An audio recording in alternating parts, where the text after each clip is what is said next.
The story begins with our protagonist, Terusadu, hitting a goblin with his arrow along with other people. He cheered for himself, feeling proud of hitting the goblin. However, he then heard something beside him and saw a massive goblin growling angrily. The huge goblin furiously hit the ground and hurled a large stone toward him. He was shocked but managed to dodge it in time. He quickly adjusted his footing, aimed his arrow at the enormous goblin, and let it fly. Terusadu was an adventurer who had always dreamt of being in another world. Ever since he was a child, he had been obsessed with isekai fantasies. In elementary school, he even started a magic club and became deeply engrossed in research. He took it a bit too far and even made the news, making him consider giving up his dream. However, he couldn't let go of his longing for another world. He attended a prestigious university known for its challenging academics and had the opportunity to join their century-old dark magic society. Now, he saw his hard work paying off and excitedly exclaimed that the next day was the big day. He had spent his entire life researching how to reach another world. He knew that people usually end up in another world by accident, like getting hit by an isekai truck, but he was going there intentionally. He vowed to find great friends, complete quests, and enjoy the isekai world he had always dreamt of.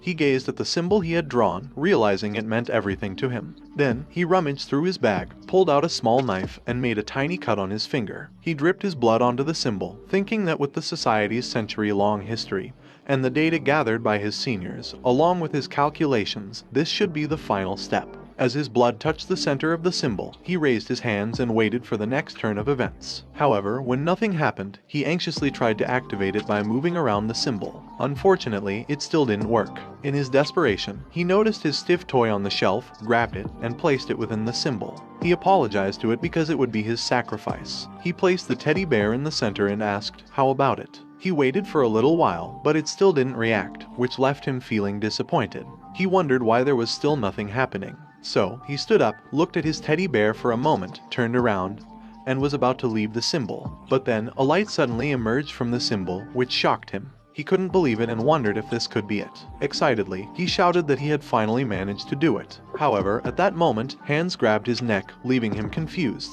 The hands lifted him up, making it difficult for him to breathe, and he died in just a minute. Slowly, he opened his eyes and heard someone telling God that he seemed to have regained consciousness. He opened his eyes completely and saw a lady and an old man in front of him. The old man scolded him for doing something foolish, which made him worried and confused. The old man showed him a system and asked him to take a look. He was shocked to see a news report stating that in the Empire University Club room, a fourth-year student named Terusado had been found dead. This made him wonder if it was him, and if he died, it made him realize that he was now a dead person. Still, he cheerfully asked them if the magic still worked. The old man frustratingly replied, yes, but told him that in his world, Earth, the gods never taught humans magic. So, it was surprising how he discovered it on his own while he was looking around. The old man told him that it was indeed impressive, but the magic circle he drew was not one for transportation, but instead, it was for reincarnation. He asked the old man what he meant. The old man explained that it was also an incomplete one since he didn't specify a destination or a purpose. He thought for a moment and then panically shouted that he messed up. After he calmed down, he told the old man that he needed to switch gears and excitedly asked if he was going to be reincarnated. He thought that since he had always been fascinated by other worlds, he couldn't let that chance slip away. If he was dead, he might as well go to another world. The old man replied that he would be reincarnated but explained to him that reincarnation was abolished a long time ago, which shocked him. The old man told him that it was only recently reinstated because of the new soul recycling law. He asked the old man what he meant by the soul recycling law, and the old man replied that, in short, using magic for reincarnation counted as suicide since he died in the process. He was shocked to hear it and asked if he really committed suicide. The old man replied that suicide was unforgivable, and the act of killing oneself counted against him in the reincarnation process. Besides, there were also those who would scheme and try to retain their previous life's abilities, so many ended up in terrible situations in their next lives. He asked the old man how terrible it was, and the old man replied that it was like being born but dying immediately, being born into misfortune, sold into slavery by cruel parents, or even reincarnating as beasts, demons, or insects. Those were situations where he was grateful for just being able to live. Hearing the old man's words, he turned white as a ghost in fear and shouted that there was no way he would become like that. Then he shakily told the old man that he was willing to be anything. but not a beast, demons, or insects. The old man sadly told him that there was not much he could do, but he still asked him about cheating skills. The old man asked the lady what cheating skills are, but the lady shrugged her shoulders, acting like she didn't know either. The old man asked him if he was talking about special skills and told him that they existed in the world he managed, but there was nothing too overpowered. He sweetly asked the old man if he could have that special skill when he reincarnates, and the old man replied that special skills are useful, but they take time and effort to activate. Plus, their activation conditions are often difficult to meet. He realized that it was a risk worth taking, and starting from a disadvantage means he'll need more than just regular skills, so he asked the old man if he could have the most special skill. The man laughed while telling him that he was still asking even after everything he had said, and since he was the first person to be reincarnated after the ban, he might consider it, but he can't play favorites. Then the old man seriously asked him if he was still willing to do it. He clenched his fists and teeth, then confidently replied yes, knowing that he couldn't back down now. The old man told him that before he misunderstood, all the memories from his previous life would be erased, making him shocked, and he told the old man that it was new to him. The old man reminded him that he had told him he couldn't play favorites, so he asked the old man if even their conversation right now would be erased. The old man replied that everything would be erased before reincarnation, and he couldn't expect to cheat the system. He panicked hearing it and was about to tell the old man that maybe he'll just go with a regular skill, but then a system pop-up showed him that his death was unnatural. Then the system released a light that hit his head, his neck, his chest, and every part of his body. Then it directly flew down to the earth, then it flew down to the city, passed through the people on the street. People talking, a lady near the alley, those inside the alley where kids were beating someone, saying that it was boring because there is not a single valuable thing on him. Then the soul entered the beaten kid on the ground, making the kid wake up and see 3 kids walking away. But then his vision slowly blurred, and his eyes slowly closed. Then a light showed him that his special skill is unknown, the condition 1 is rebirth after death confirmed, and he acquired the memories of his previous life. He opened his eyes once again and remembered everything. He tried to stand up, knowing that it was close, and noticed that he was in a tough spot. But he knew he hadn't done anything extraordinary yet. He was glad he managed to reincarnate and regain his memories. Because of it, he couldn't die there. His name is Toro Sadhu, and in his previous life, he was Teru Sado. During a baptismal ceremony at age 6, it was revealed that he had a worthless skill called garbled text. Due to this, his alcoholic father decided to abandon him in a forest overrun with monsters. This was the reason he fled to a relatively large town named Saishi, which was a few days away from his village. Life was a struggle, and he barely got a meal every few days. He was in pain, wondering what he should do now. He had no money, was weak, and still a child.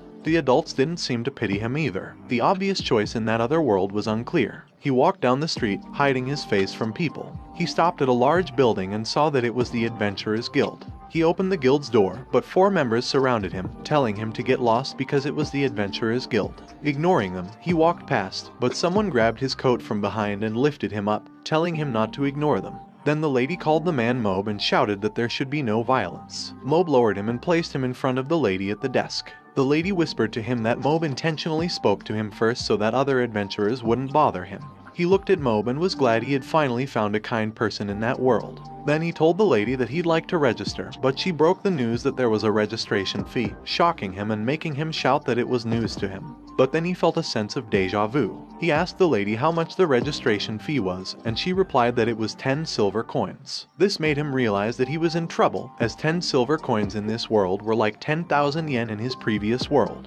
He was willing to register even if he had to borrow money, but his current situation was already precarious. Additionally, he had run away from the village, so he had no one to vouch for his identity. However, Mob threw a bag of coins at him, saying that he'd cover the cost for him. He looked at Mob in shock. Then, one of the adventurers told Mob that once the kid got the tag, he might run away. Mob told the adventurer that this was the point, and they should make a bet to see if the kid would work hard and repay the 10 silver coins he lent him. The adventurer thought it wasn't much of a bet and said that no one would bet on a kid. However, Mob insisted he was betting on the kid. So, the adventurer bet 15 silver coins that the kid would run, another bet 5 silver coins that the kid would slack off, and 20 that he'd drop dead before repaying. Toro looked at Mob and thought that despite Mob's tough exterior, he was definitely a good person. He thanked Mob, but Mob patted his head and told him not to get the wrong idea. The lady whispered to him that it was good for him. She explained that Mob was an orphan who became an adventurer after a difficult life, so Mob probably saw a bit of himself in Toro. They should proceed with his registration.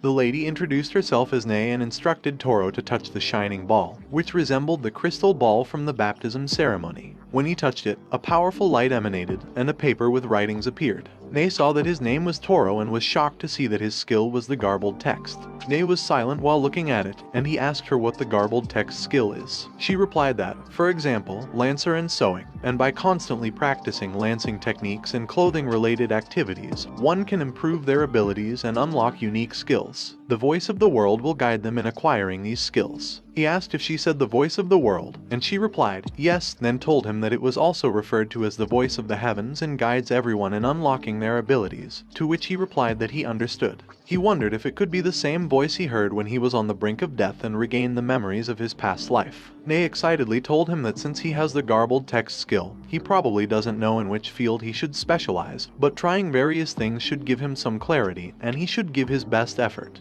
He replied that he would and thanked her so much. Nay told him to wait there, and he saw that she was heading to something that looked like a magical photocopier. Nay opened the lid to put the paper inside and closed it, making him shocked that it was indeed a magical photocopier. She grabbed something on the other side and gave the tag to him while telling him that it was his tag, proving that he was a member of the Adventurers Guild. He thanked her and looked at his tag, where he saw his name. Then she reminded him that he should wear it around his neck, so he did, and she excitedly told him to let her explain about the Adventurers Guild. She explained to him that it operates on a ranking system, starting with G rank for beginners, and the advancements are G-, G, G+, F-, and so on, making him realize that it seems like a long journey for him to climb up those ranks. She also told him that once he reached B rank and above, he was considered elite, and the highest rank was S+. But he should beware because any crimes he committed would be recorded on his tag, and once he committed a crime, he would be expelled from the guild on the spot. Also, he would be handed over to the guards, regardless of the severity of the offense. She told him that there are many rough adventurers out there, but most of them follow the rules and complete their quests, so he shouldn't worry, making him think that they seem rough, but they are actually decent folks. He told Nay that he'd like to start a quest soon. She told him to calm down because it was lunchtime, and as a celebration for him becoming an adventurer, lunch was on her, making him excited, and thanked her. A minute later, in a tavern, Nay served him food. He saw ham-stuffed mushroom soup and Dutch oven bread, making him drool and tearful with hunger. He dipped the bread into the soup and immediately put it in his mouth. His tears flowed down his cheeks because it tasted so good. Nay looked at him with a smile and told him that she had been curious. Then she asked if he came from a well-off family because he was polite and had good table manners. But she added that he didn't have to answer if it was a sensitive topic. He replied that his family was just a household of poor farmers, and his mother had passed away shortly after he was born. At 6 years old, he ran away from home because they had planned to abandon him in the forest. They asked if it was because they wanted to reduce the number of mouths to feed, and he replied that it was something like that. He then told her that they would often beat and kick him, so he wasn't attached to them at all. He looked sadly at the bull, remembering that the journey to that city was tough. A huge bull monster attacked him, but then something attacked the bull, and he saw another monster attacking it. This made him jump in shock and fear. He managed to reach the city of Saishi, but it wasn't kind to the weak like him. They would always fight for the leftovers they managed to find, and barely surviving was his daily routine. But thanks to that meal, he drank the leftover soup in the bowl, knowing that he could live for a few more days thanks to it, while Nay looked at him with a smile. Later, he called Nay, who was busy at the desk, and told her that he had completed the gutter cleaning quest while his covered in dirt. She informed him that there was a well in the back, so he should freshen up. She added that the spare clothes might be a bit big, but he could still wear them. He thanked her profusely and walked into the back of the guild, where he saw the well. He put down the bucket to get the water. Just as he was about to lift the bucket up, someone shouted, saying he smells bad, making him let go of the bucket full of water. He looked up and saw a man at his side. He was angry hearing it, and he told the man that he smelled too. The man became angry upon hearing this and dared him to say it again. Then, the man pushed him away while commenting that he looked and smelled as if he hadn't taken a bath in a long time. Even the rags he was wearing had changed color due to the dirt. The man told him he had no choice and would heat up some water. He shouted, "Go take a bath." He was still angry for a moment, but then he realized that the bearded man was kind. The man poured water into a large bucket and wondered how he would heat it up. The man chanted, and fire come out from his hand. Then, the man put his hand inside the bucket of water, which made him wonder if it was magic. The water began to boil, amazing him. The man slapped his head and told him to hurry up and get in. He tested the water with his finger, excited that it was his first bath in a long time. If he counted his previous life, it had been 8 years. Then, the man lifted him up and placed him in the large bucket. The man quickly washed his head and ordered him to get his hands moving. To which he replied, yes. Minutes later, he finished showering and felt refreshed. A voice informed him that his special skill had activated. A condition from scrubbing off years of accumulated grime had been met, confirming the acquisition of the purification spell. The man asked him what was wrong, and he explained that he had heard the voice of the world just now and seemed to have learned purification. The man told him that the condition for him to learn the purification spell must have been the bath and asked if it varied from person to person. The man replied that it did, and the same skill could be acquired through different means. He also mentioned that innate talents played a role in it. One way to learn fire-based spells would be to continuously interact with fire, and the key to learning a skill is trying out different approaches. Still, no one would have thought that he'd learn a rare spell under such a condition. He was shocked to hear that it was a rare spell, and the old man gave him a shirt to wear. He thanked the man profusely. The man told him that there was no need to thank him and that he'd take a bath himself, so he should leave. Later, he was busy looking at the quests board when Nay called him and told him that their guild's branch chief wanted to have a word with him. He wondered what such an esteemed person could possibly want from him. A minute later, he knocked on the door and asked if he could come in, to which the person from inside replied, "Go ahead." He entered and was shocked to see the bearded man. They told him to mind his manners because it was their branch chief, Leo, which made him even more shocked. He bowed down while telling Leo that he wanted to thank him for earlier, and Leo told him that it was fine, so he should take a seat. Leo mentioned that he had heard from Nay that he had no money and no place to stay, to which he replied, yes. Leo then offered him a deal. The guild had a vacant room with a bed, and he was free to use it in the meantime. But in exchange, he had to help with the cleaning and assist Nay and the rest of the guild staff. Of course, he would be paid for his work. He excitedly asked Leo if he was sure, and Leo replied that Nay had been quite adamant about it, so it was the least he could do. Leo mentioned that he might have borrowed from Moab, but he was still an adventurer through and through. Then Leo advised him not to run away without settling his debt, as it would stain both his record and the Adventurers Guild's trust. He better behave with the honor expected of an adventurer, to which he replied, yes. Leo also noticed that he seemed to have hurt his head, so he suggested getting that wound treated in the medical room with their magic and told him that he was dismissed. He exited the room while excitedly thanking Leo, and Leo told Nay that, just like she and Moab mentioned, there was still a spark in Toro's eyes. Leo also mentioned that while the garbled text skill has its drawbacks, it should at least get Toro through day-to-day life. On the other hand, in the spare room, he was amazed to see the place. He straightaway jumped onto the bed while excitedly shouting that he finally had his own bed again.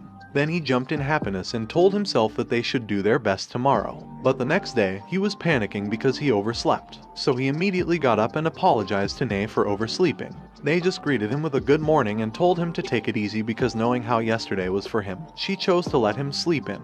He waved goodbye to her while telling her that he was off to work. She told him that they were counting on him. Then he started to clean the walls and floor. He noticed that they seemed busy with something. He asked them if there was anything he could do to help. One of them replied that there was a lot, but he didn't think he knew how to read. He told them that he could read and write just fine and that he also knows arithmetic, so he should be able to handle it if it's something like simple document filing, making him glad for his past life's memories. The adventurers were shocked to hear his words. Someone grabbed his shoulder and asked him if he could really read, write, and do arithmetic. He replied yes, and Nay told him to help them. The adventurers couldn't believe it. One of them said that the only thing she knows how to read and write is her name. The other said that he can't even write. The other said that he can count up to 10, but his friend told the adventurer that he's just adding and subtracting using his hands. After collecting everything, he walked while holding the papers, but then he stopped walking and remembered that he hadn't done any quests today, which means his earnings are 0, making Nay panic and reminding him about the papers. A few days later, he noticed that his days had been busy ever since he started staying at the guild.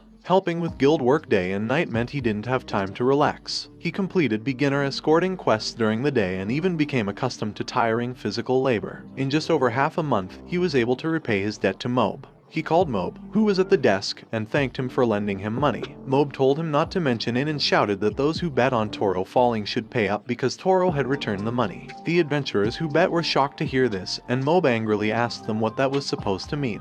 After collecting the bets, Moab told him that he made that much money because of him, so he gave him his share. This made him teary-eyed because Moab is so kind. Then May gave him today's payday and asked him why he doesn't use that money for his needs. He explained that he had ranked up from G- to G, so he might as well, knowing that once he reached F-, he'd be able to do herb gathering quests in the forest or defeat one-horned hares and the like. So he decided that he was going shopping today. He went outside of the guild, thinking that shopping back in his world wasn't something he looked forward to, but shopping in his long-admired other world is super fun. Later, he saw the shop and thought it must be the second-hand shop Nay told him about. He remembered Nay telling him to make sure to size up because children grow fast, so he thought he would buy oversized clothes and a cape to shelter himself from the rain. After that, his next stop was the weaponry shop. He arrived at the shop and realized Nay sure had good connections because she even knew of a shop like that. Then he remembered that according to Nay, the shop is run by dwarves, but he had never seen a dwarf before. He thought it was rare to see sub-races aside from humans in that town, but he had met beast folk at the Adventurers Guild, so he wondered how his first encounter with dwarves would go. Then he entered the shop and called for the owner. Then he was amazed to see the equipment and wondered where the shopkeeper was. Someone from behind told him to look at their wares while he waited a bit, but after a few minutes, no one came. So, he decided to look behind, thinking that the shopkeeper said a bit. But the shopkeeper sure was taking his time and wondering if the shopkeeper is still busy. The shopkeeper, who was busy doing something, looked back and saw him, which made him remember that there was a customer. The old man asked him if he was a kid, and he replied yes. The old man asked him if he was sent there by his parents, and he replied no. Then he asked the old man if he wasn't going to temper it while pointing at the sword. But the old man just asked him back what it was. He replied that he was not that knowledgeable about it either, but it's when he strikes while the iron is still hot and then pours water over it to temper it. Also, apparently, it is how he hardened the iron. The old man told him that it was the first time he had heard of it, but it did sound pretty logical and asked him wouldn't it bend the iron. But then the old man thinks that he could always just regulate the force he used. Then the old man looked at the sword behind him in sweat and pointed to somewhere while telling that daggers that suit his needs are on the shelf over there, so he should go pick one.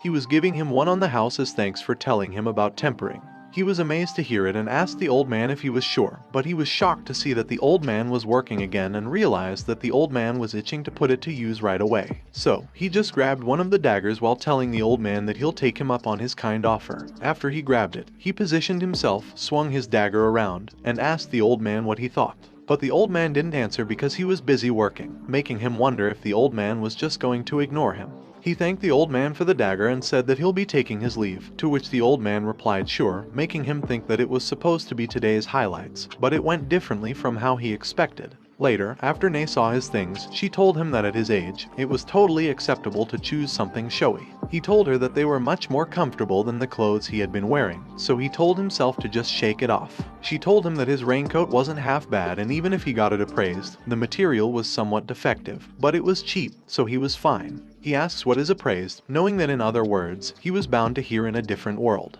She explained to him that it was one of her skills and that she could use it on objects. He asks her if she can appraise people, and she replies that only a section of her ability has been unlocked so far, so she can't. But it's still plenty useful on objects, and she can use it to appraise loot he gets from quests, and it saves her from getting duped by merchants. But it's become a more versatile ability since then. He asked her what she had to do to be able to use it on people, and she replied that she had to meet the requirements, and the skills rank was a factor too. Then she gave him an example that if he has an S appraisal rank, he can appraise anything once he clears the necessary conditions, but if it's G rank, he can never appraise people, no matter how much he tries to fulfill the criteria. Also, she hears he can even identify personal talents with an S appraisal rank, and he told her that in that case, it might help him find out what his garbled text skill really was, to which she replied that it might be possible. He told her that he recently learned the purifying skill but asked her if garbled text can be learned similarly by clearing the conditions and all. She was shocked to hear that he had learned to purify and told him that it was a rare spell learned by healers. Then she told him that perhaps his garbled text skill is a healing one, and he asked her if it was how it works. She replied that he had one skill with garbled text, so he must be a healer if he were able to learn to purify.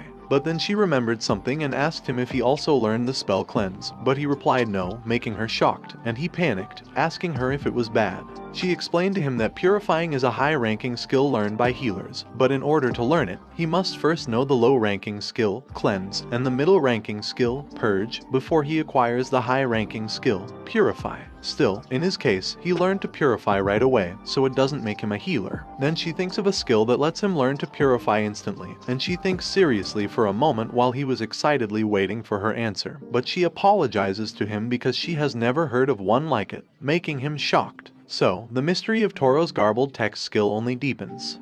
The next day, he was busy training his dagger outside when Nay called him and told him to come there for a moment. He stopped and asked her what it was. She told him that he had done a great job at work today and gave him his pay, making him happy and glad because he had been meaning to buy all sorts of things. But he knew that he couldn't buy them all at once, so he needed to list them in order of priority. Mob asked him what he was up to because he looked like he was having fun. But he just happily walked away, making Mob think that something was not right and shouted at him. But then he accidentally bumped into someone on the way, and he apologized to Leo. Leo asked him if he was okay, and he excitedly replied that he got his second pay of the day today, making Mob laugh. Leo happily told him that seeing how pumped he was, he should take today off, and he happily thanked Leo. Then he waved them goodbye because he was heading out. Mob and Leo smiled as they looked at him. A minute later, he stopped walking and remembered that he needed to say thanks to Angus, who was the dwarf shopkeeper. While he was heading to the shop, he saw people outside and proceeded to walk toward Angus's shop. He knocked on the door and walked inside, wondering if Angus was not inside his shop. Then he walked to the back door, thinking that he was not there as a customer today, and called Angus to ask where he was. Angus asked who was there and if he was the boy from last time. He replied that he wanted to thank him for giving him one of his daggers. But then Angus lifted him up while telling him that it could wait, and tempering the iron made it harder but also more brittle. Then he asked him what should he do. He told Angus to calm down because he was hurting him. Angus panicked and released him, apologizing to him. Then he told him that he had been experimenting with all sorts of things since then, and they had become harder but also more brittle, making him shout in his head that there was no point in doing it. He told Angus that a way to strengthen tempered metal is by annealing, and tempering and annealing go hand in hand. Then he told Angus that when he struck the iron at a temperature lower than when he tempered it, it apparently became more durable and less prone to breaking. During the tempering process, he should apply a special clay called Yakibutsuchai to the blade, which makes it cool faster and get harder. Angus replied that he understood. Then he told Angus that if he did all of it, the weapons should come out nicely. Angus got excited and thanked him. Then he told him that he thought he saw a glimmer of light and he should allow him to call him Master. But he told Angus that Master is too much because he simply shared with him what he knew. Suddenly, the voice told him that his special skill activation, the condition of being adept at recognizing what experts truly revere, was confirmed. As a result, he had obtained the Eyes of Truth, which made him confused and wonder if it was an appraisal ability. Angus told him that he'd make something good using the information he gave him and he should come to see him in a month, to which he bowed to Angus and thanked him. Then he told Angus that he'd be taking his leave. A minute later, he walked on the street and looked at different stores around him. He excitedly planned to test his skill. Then he used the Eyes of Truth and was amazed to see the fruits, things, and armor qualities and conditions. But he noticed that he can't use it on people, although he knows that his new ability is sure handy. He grabbed one of the oranges and wondered if it is how everyday things look to Nay. He'll ignore that it would have gotten him duped if it weren't for that ability and only buy good ones. The lady who was selling the potion offered him another, but he took the one he chose. Then the shopkeeper of leather asked him for his decision, and he replied that he was buying that belt. The bookkeeper couldn't believe that he can read, but he knew that it was a bargain, so he'd regret not purchasing those. Later, people looked at him because they thought he had a lot of things on him, but he just carried the box full of things with a fragile warning and tried to steady himself while carrying everything. He was glad to buy everything he wanted but was sad that he had no money left. It's been 2 months since he became an adventurer, and most adventurers see him as the guild's go-to-errand runner and handyman, often tasked with simple or punitive missions meant for novices or rule breakers. Few truly regard him as a genuine adventurer, and his rank remains at G+. If promoted to F-, he'd be assigned quests to the city walls, but the guild assessed his physical prowess as insufficient. One man called him to come to the courtyard, and there the adventurers were practicing. The guild martial arts instructor, Daz, told him that he had gotten leaner since the last time he saw him and he may participate in their training. He excitedly looked at his training sword and was worried they hated him since he couldn't train for 2 months. But then Daz told him to show him his potential. Suddenly, Daz attacked him, but he jumped in time to avoid it, making Daz tell him that he had good reflexes. Then he forcefully stopped his feet to go to his position, raised his sword up, held it tightly, and swung it to attack back. But Daz easily blocked it and told him that he was wasting too much movement swinging his sword. Then Daz swung his wooden sword around while telling him to brace himself and attack him, which hit his cheek. Then he fell to the ground while Daz told him that he let his guard down. Then Daz gave his hand to help him and told him that he had potential. Daz also told him that if he understood the basics of battle, he'd become strong. But first, they needed to do something about his stance, to which he replied yes. He only got busier from there because he cleaned up the guild, he ran errands for quests, and had martial arts training. So at the end of the day, he would lay on his bed, feeling tired. He thought it was great and all, but there has got to be a faster method. He thought he'd tidy up and hit the sack for now. Then he used his purify to purify himself. But then he realized something, and if maybe he can clean the guild with purify. How potent is his magic, to begin with? So he planned to give his room a go for starters. He put his hand on the floor and used his purify to clean his room. Then a minute later, every corner in his room was shining in cleanliness. He noticed that the walls were originally white and that he still had magic in the tank. So he planned to stretch it further and tried to purify the entire guild. After that, he peeked and didn't hear something, so he turned around to leave, knowing that he should walk around to see if anything changed. But when he was about to walk, he felt pain in his body and slammed to the ground hard. Someone ran toward his room in a panic, and Leo asked him if he had done it. But he just tiredly laughed. A few moments ago, Leo, Nay, and the adventurers were shocked to see the guild being purified, and panicky asked what it was. He tiredly apologized to Leo and told him that it was probably him, making Leo panic and ask if he was okay. Leo told him that he must have run out of mana and called him a fool, telling him not to use purify on the smallest of things. Normally, he'd use it against the undead or to lift curses off items. Leo picked him up and told him to use cleanse for regular cleaning. Then Leo put him down on the bed and advised him to get some rest for the day, but he told Leo that he was still not done. Still, Leo told him that he'd regain mana once he sleeps. The next morning, using Purify yesterday freed up his schedule, so instead of cleaning, he had more time to practice his swordsmanship. However, the training was mostly just repetitive basic drills. Daz told them to train until it becomes second nature, and the mock battle begins once they have that down. He was notably younger and smaller than the other trainees, and some of them even had their own unique, self-taught sword styles. His ascent into the world of adventurers was clearly a rarity. He remembers Nay telling him that there is a reason they don't just hand out higher ranks to everybody because they need to ensure the quality of their adventurers. After all, it was a profession full of risks, so they can't have just anyone diving into it without being serious. He lifted his wooden sword up and swung it down, thinking that he was lucky. Later, behind Angus's workshop, he called Angus, and Angus excitedly told him that he arrived there. Then Angus slapped his back happily while telling him that he managed to forge blades like never before because of him, so he owes him one. Angus lifted a beautiful sword while proudly telling him that he forged its short blade for him and asked him if he will take it. He takes the sword and thanks Angus so much, but Angus tells him not to because he should consider it a gift from him, just to say thanks. He activated his eyes of truth and saw that its price is 15G, knowing that a single gold coin is approximately 10,000 yen.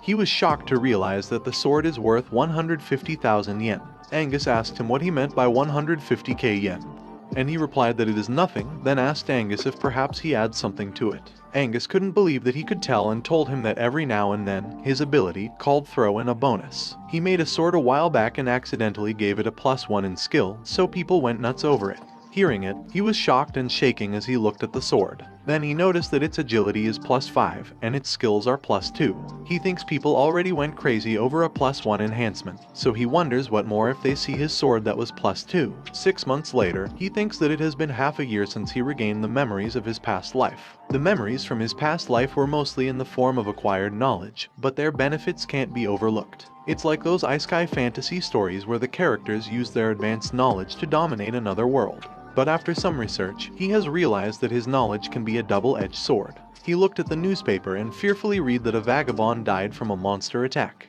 Then he heard someone asking his friend if that person was the rumored vagabond who appeared at the commercial guild's office for registration.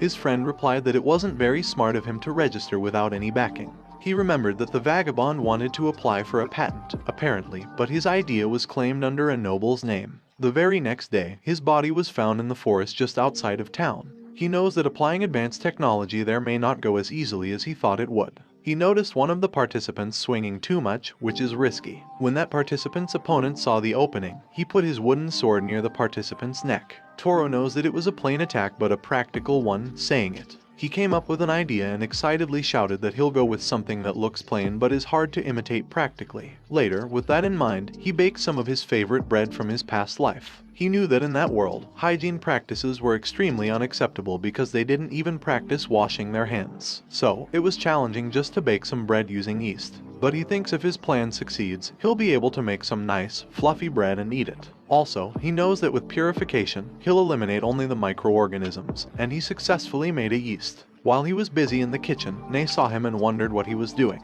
Then she asked him what he was planning to do with that fruit soaked in sugar water, and he replied that he was going to make bread with it. Nay asked him if he really meant bread, not dessert, and he confidently replied yes. Then he explained to her that he could use that to make soft, white bread from flour, bread that she had never seen before. She excitedly asked him if it was the luxury white bread the rich eat and told him that she wanted to do it too. He told her that first, they should mix the yeast with the dough, to which Nay replied she understood. Then he told her that second, they should knead the dough until it becomes smooth. Third, let it sit for about an hour to rise, and next, they will bake the raised dough, but there is no oven, so they'll use a pan to cook the dough. After heating it for a few minutes, it was done. He told her that it was not so fluffy since it was cooked in a pan, but it was fine. She told him that it had that faint fruity smell, and outside the kitchen, Leo and the others smelled the bread too. Leon rushed inside the kitchen and asked them if they made bread, to which he replied yes. Then he told Leo that it was soft and fluffy white bread. Leo grabbed one of the bread and wondered what kind of bread it is because it is crusty on the outside, yet so soft on the inside. Leo and Nay ate the bread and both liked its taste. Nay told him that he was incredible because not only he could read, write, and do calculations, but he could also bake bread. He smiled awkwardly, knowing that he was not originally from that world, so he knew many things. The building next to the Adventurers Guild serves as a canteen pub, which is also managed by the guild, and it's usually a hangout spot for adventurers and people alike. When they added the white bread, meat, and vegetable sandwich to the menu, it became a hit within a week. Also, it even increased the number of ordinary customers, and it was Toro's creation, but they made it the Sacy Guild branch's exclusive specialty. Toro could eat good food and receive shelter from the guild, so it was a win-win situation for him. He was busy thinking that he liked the bread, but he also liked rice just as much. But it looked like rice wasn't a staple food in that world because they treat rice as a typical weed they use to feed their livestock, making him cryingly shout that they have gotta be kidding him. But then he thinks that it was his duty as a former Japanese to spread the wonders of rice, but he knows that it was really not his duty. But he still wants to eat it, so he tried talking to Leo about it. But Leo replied that he never heard of it, so he decided to serve Leo bread made with rice flour. Leo looked at the rice flour bread and was about to grab one while telling him that he didn't know about it. Leo bit it and was shocked. Leo told him that it had a different texture compared to the wheat bread and it was chewier, and it's pretty tasty. Then Leo pulled the rice flour bread in half and noticed that it was sticking to each other. Leo agreed and told him that they'd start selling rice bread, making him excitedly shout yes. A few days later, he noticed that the rice flour bread seemed quite popular, making him proudly say it was awesome and knows that he should think about a main course made from rice. He wonders if maybe an easy-to-eat bowl. Then he begins to cook the rice, and since they don't use chopsticks there, he'll make it spoon-friendly by dicing the monster meat. Then saute it with some seasonings. After it is cooked, put the meat on top of the rice and top it off with the sauce made from the meat juices. Then he successfully made his easy-to-eat bowl dish. Thus, another hit menu item was created, and the people were amazed, wondering how livestock feed tasted that amazing. Then one day, he put the sauce in the bowl and finished the Chaizuk-style dish. He grabbed one spoon to eat and was about to put it in his mouth when the voice told him that his skill activation, the conditioned food evangelist, was completed, so he had acquired plant knowledge, making him wonder what the heck it was and think that a useless ability was bound to show up one way or the other. Once again, he heard the voice that he had acquired plant knowledge, but he didn't feel anything inside him, making him wonder why he didn't feel any changes even though he gained an ability. So, he planned to look at the garden plants, but when he was in the garden, he noticed that nothing was happening, and his brain wasn't showing anything. He guessed maybe if he appraised them, he could get a result. Then it showed him that weed is common grass that can be found growing anywhere, making him shocked because he knows that they are weeds, but the truth was they are weed. He excitedly says that he takes his words back because it might be a useful ability. Later, in the guild hall, adventurers were talking around, and he was holding a G-rank cat search quest in progress while telling Nay that Teja Gramps is out at the moment and asking if he can leave Tabby, who is the cat, there with her. She replied, of course, and just to make sure to mark it in the ledger that he was safe now because with it, that quest is officially complete. He gave Tabby to Nay while telling it to stay put, and Nay told him that she felt like Tabby spent more time at the guild than at home. Then she asks him if he can lend her his adventurer tag before. He takes off his tag while asking her why and gives it to her. She told him that he'd see in a moment while playing with Tabby. She put the lock on Tabby's neck while telling it to wait there and went to the magic printer while telling Toro that he should wait there too. Then she clicked the magic printer open and put Toro's tag inside of it. Then the magic printer proceeded to work. After it, she grabbed the new tag and congratulated Toro on his promotion to F rank. He saw his tag with his name that increased to F rank minus and excitedly thanked Nei for it. She asks him how about he take on an F rank quest since he was there, and he replies that he will and he'll get ready. Then he speedily ran away, making Nei notice that Toro totally forgot about the ledger. He opened his room door, put on his cap, grabbed his sword, and put on his gear immediately. Then he speedily grabbed the quest with a picture of the herbs and put it on the desk while excitedly telling Nei that he'll take on that quest, making Nei shocked, noticing that it was an herb gathering quest, and tells him that she was expecting him to go for a hunting quest, especially since he got that sword from Angus. He told her that it was true, but he also had other things that he'd like to try out. Later, he thought he had arrived at the quest place and something made him believe it was the right spot. So, he used his plant appraisal skill. He spotted the weed, a healing grass used for treating minor injuries, and the straw mushroom, an ingredient for making soup. This excitedly confirmed his suspicions. He placed down his large basket, grabbed the healer grass, and pulled it out. With his ability, he could easily spot and gather herbs, making it efficient. He then started picking the healer grass, poisu grass for detoxifying, and other grasses until his basket was full. He couldn't believe he gathered that much in just 2 hours, but he worriedly realized he might have ventured too deep into the forest. Putting the basket on his back, he decided to retrace his steps. However, he heard something moving in the bushes. He peeked to see what it was, but suddenly, a goblin emerged from the bush. He immediately crouched down to hide, wondering why it was there. He looked at his sword, thinking that if it was just one goblin, he might have a chance if he surprised it. In typical fantasy scenarios, he was supposed to defeat it there. Besides, he also wanted to test out that sword. However, for some reason, he couldn't stop shaking. Despite this, he knew he had to act, so he quickly stood up to surprise attack it. Unfortunately, he stepped on a branch, making a loud noise that filled him with horror. The goblin heard it and swung its axe towards his hiding spot to attack him. Fortunately, he managed to block it using his sword and tried to keep it from getting closer to him, albeit trembling. Then, the goblin forcefully threw his sword away. He immediately jumped to retrieve his sword from the ground while the goblin chased after him with its axe. When the goblin swung its axe toward him, he fell in time to avoid it and slipped behind it while gripping his sword. However, as he was about to draw his sword from its sheath, he trembled in fear when he saw the goblin behind him and cried out as the goblin swung its axe toward him.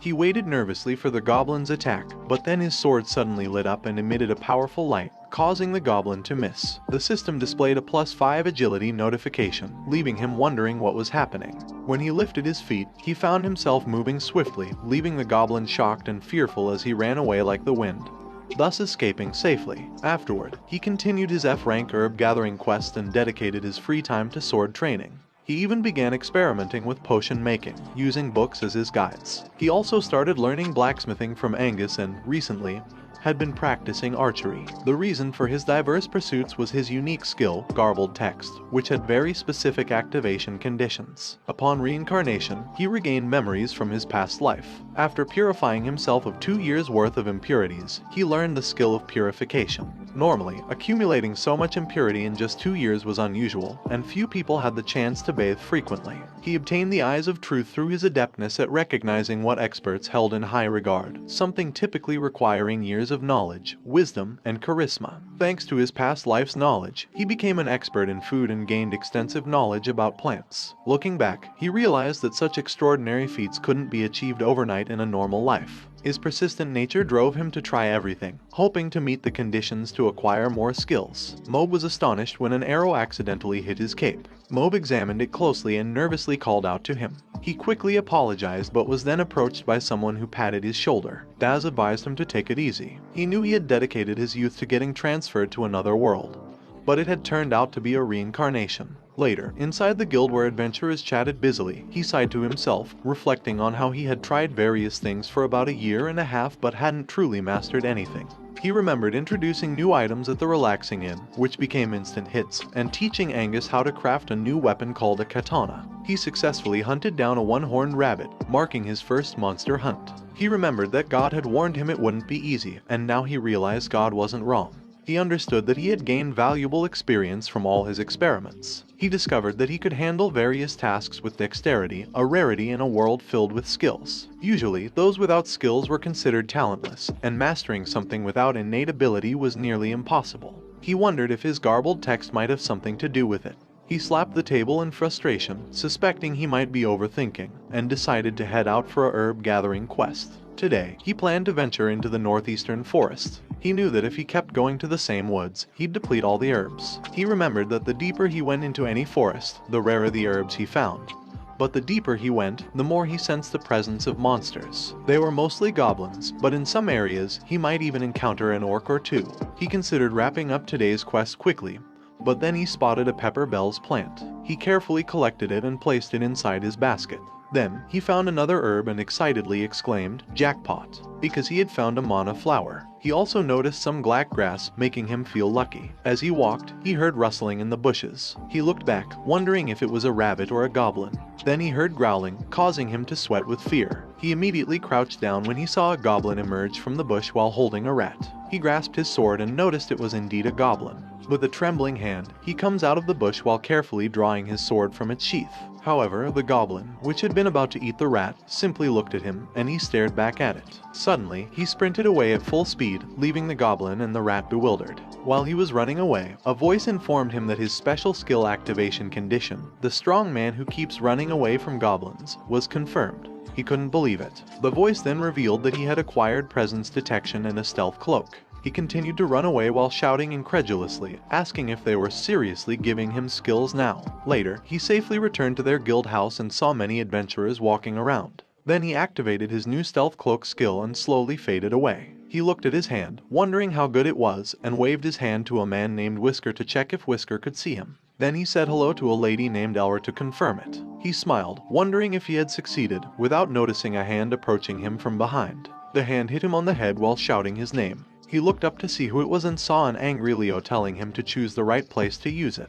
He awkwardly laughed in response, thinking that it seemed like some people could still see him. A moment later, he was in the forest picking herbs when he felt something coming toward him, causing him to look up and ask if there were monsters around. He hid behind a nearby tree and was relieved to see that it was just a horned rabbit. He thought he should kill it since horned rabbit meat is edible, the skin can be sold, and the horn can be used for medicine. He activated his stealth cloak and appeared behind the horned rabbit. Then he stabbed it, causing it to fall to the ground dead. He bent down to grab it, thinking that the stealth cloak's effect surely had its merits. Suddenly, he felt something approaching again, so he immediately hid behind the bush and wondered if it was another monster. He swung his sword at the man, making the man shout for him to wait and ask if it was Sadhu. He realized that the man was one of their guild members, Yelhai, and Yelhai told him to contact the guild. Then Yelhai explained to him that their team was currently fighting a group of goblins and needed backup because there were about 80 goblins. He replied that he understood and ran away swiftly, telling Yelhai to hang in there until the reinforcements arrived, to which Yelhai replied that they were counting on him. Minutes later, he forcefully opened the guild door and immediately told Leo that Five Arrow was engaged in battle with a group of about 80 goblins. Leo mentioned that it must be in the northeastern forest and ordered the man to quickly gather members ready for dispatch. After all the members were gathered, Leo informed them that Five Arrows was fighting the goblins to protect the city of Saci, and they couldn't abandon their guildmates, so they should lend them their strength. He also emphasized that it was the time for the Adventurers Guild to unite, to which they all agreed and cheered. Then Leo suggested they should split into 3 teams, the red team, blue team, and green team. He told him that the yellow team was his, and his task was to relay the situation among the teams. Leo also informed them that Roy and the red team would go to rescue the 5 arrows, and the green team would surround the goblins and trap them. He ordered him to guide them to the 5 arrows and work as their messenger. Leo concluded by saying that if all teams collaborated well, the operation would succeed, and no one would die, to which they all replied with a resounding yes. Meanwhile, in the forest, Whisker asked his team when the reinforcements would arrive because he was running out of arrows. The man told him to stay calm because they would be there soon. A moment later, while Whisker and the others were still fighting, Roy and the red team arrived to help them. Whisker remarked that they had taken forever. Roy ordered Toro to let the blue team know to secure an escape route, to which Toro replied with an okay and told Roy to take the potions with them.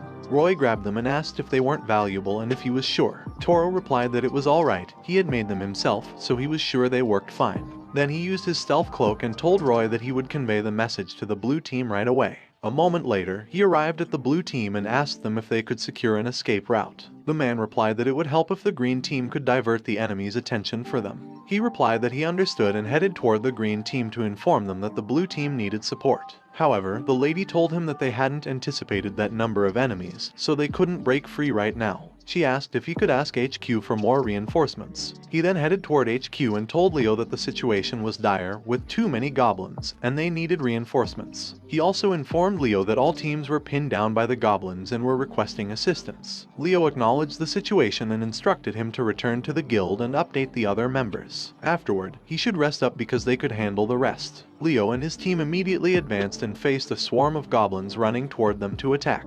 Leo swung his axe forward, cutting off the heads of the goblins in front of him.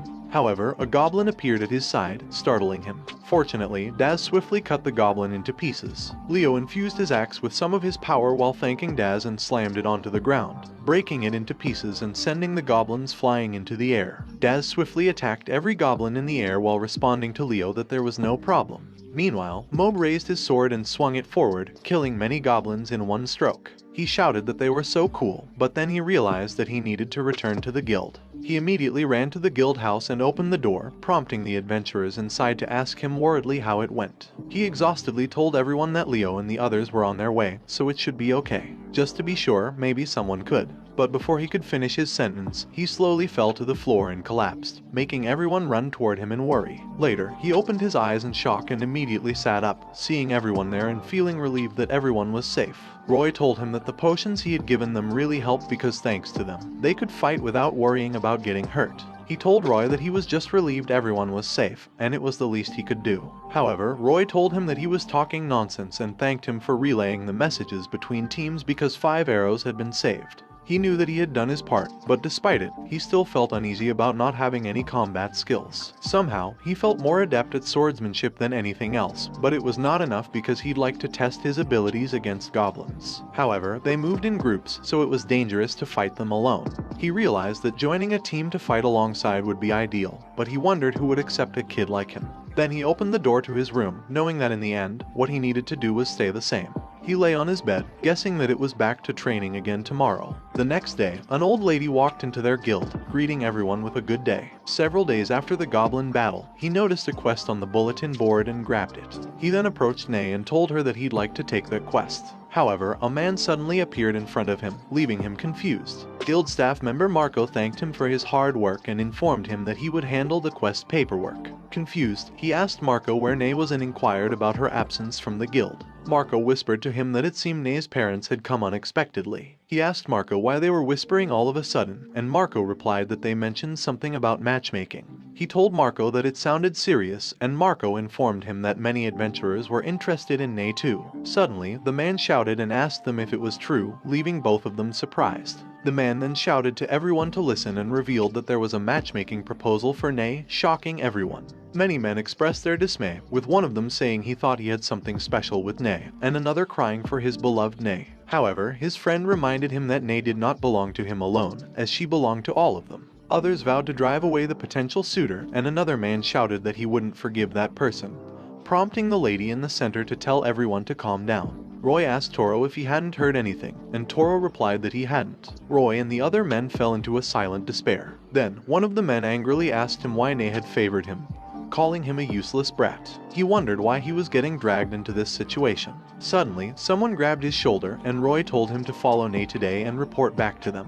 He asked Roy why it had to be him and mentioned that he couldn't because he had already applied for a quest. He asked Marco to confirm it, but Marco informed him that he could go because he hadn't processed the quest yet, which irritated him. He thought to himself for Marco to do his work, and in the end, he agreed to follow Roy's request. Before leaving, he told the man who had shouted at him earlier that if anything happened, he would take responsibility, but the man simply told him to go, and they would be waiting for his report. Roy wished him good luck. A moment later, he was on the roof of one of the houses, knowing that Nay should be around there. He spotted her and thought he had found his target. He wondered who the man next to her was and if he was her rumored matchmaking candidate. He noticed that the man looked quite impressive, which could be bad news for everyone. However, he knew he needed to verify things first. He jumped off the roof and landed on a pile of dried grass, surprising everyone nearby. He peeked to get a better look at them and stood up, thinking that he had recognized something suspicious about the distance between them. Suddenly, an old man approached him and asked if he was okay after falling from up there. He gestured to the old man to be silent, and when he looked back at Nay and the man, he was shocked to see that they had disappeared. He ran away swiftly, ignoring the old man's calls to wait up. He was preoccupied with the thought that he needed to find out what was happening between those two, or else the guild would be in chaos. He then imagined the man professing his love to Nay and proposing marriage, causing Nay to blush in surprise. He envisioned them falling in love, which led to him shouting in frustration. He wondered how he would break the news to everyone in the guild if Nay got engaged. Suddenly, a hand touched his shoulder and Nay asked him what he was doing there. He nervously asked Nay who that man was but quickly covered his mouth, realizing what he was saying. Nay, looking confused, explained that the man had asked for directions, and she had helped him. She mentioned that her parents were there and invited him to join them for a meal. Shortly after, a warm meal was prepared, and he found himself sitting with Nay and her parents. He couldn't resist asking if the matchmaking story was true, causing Nay to spit out her coffee. A few days earlier, Nay's mother had arrived at the guild and approached Nay, surprising her. They began to chat, while Marco eavesdropped, wondering if the woman was Nay's mother and what they were discussing. He overheard Nay's mother suggesting that if Nay didn't have a boyfriend, she should consider matchmaking. Back in the present, Nay told him that it was just a joke her mother had made, prompting him to tell Marco in his mind to cut him some slack. Nay's mother apologized to him and explained that Nay had told her she hadn't dated anyone, so she thought matchmaking might be helpful. Nay's father jokingly suggested he could consider marrying their daughter when he's older, leading Nay to tell her father to stop bothering him. He noticed that they appeared to be a close-knit family from their warm interactions, making him wonder how his parents from his previous life were doing. Feeling sad, he thought that his parents must be devastated by his mysterious death, especially after gaining admission to one of the most prestigious universities. All he had done was cause them problems. Nay, concerned, asked if he was alright, and he replied that he was fine.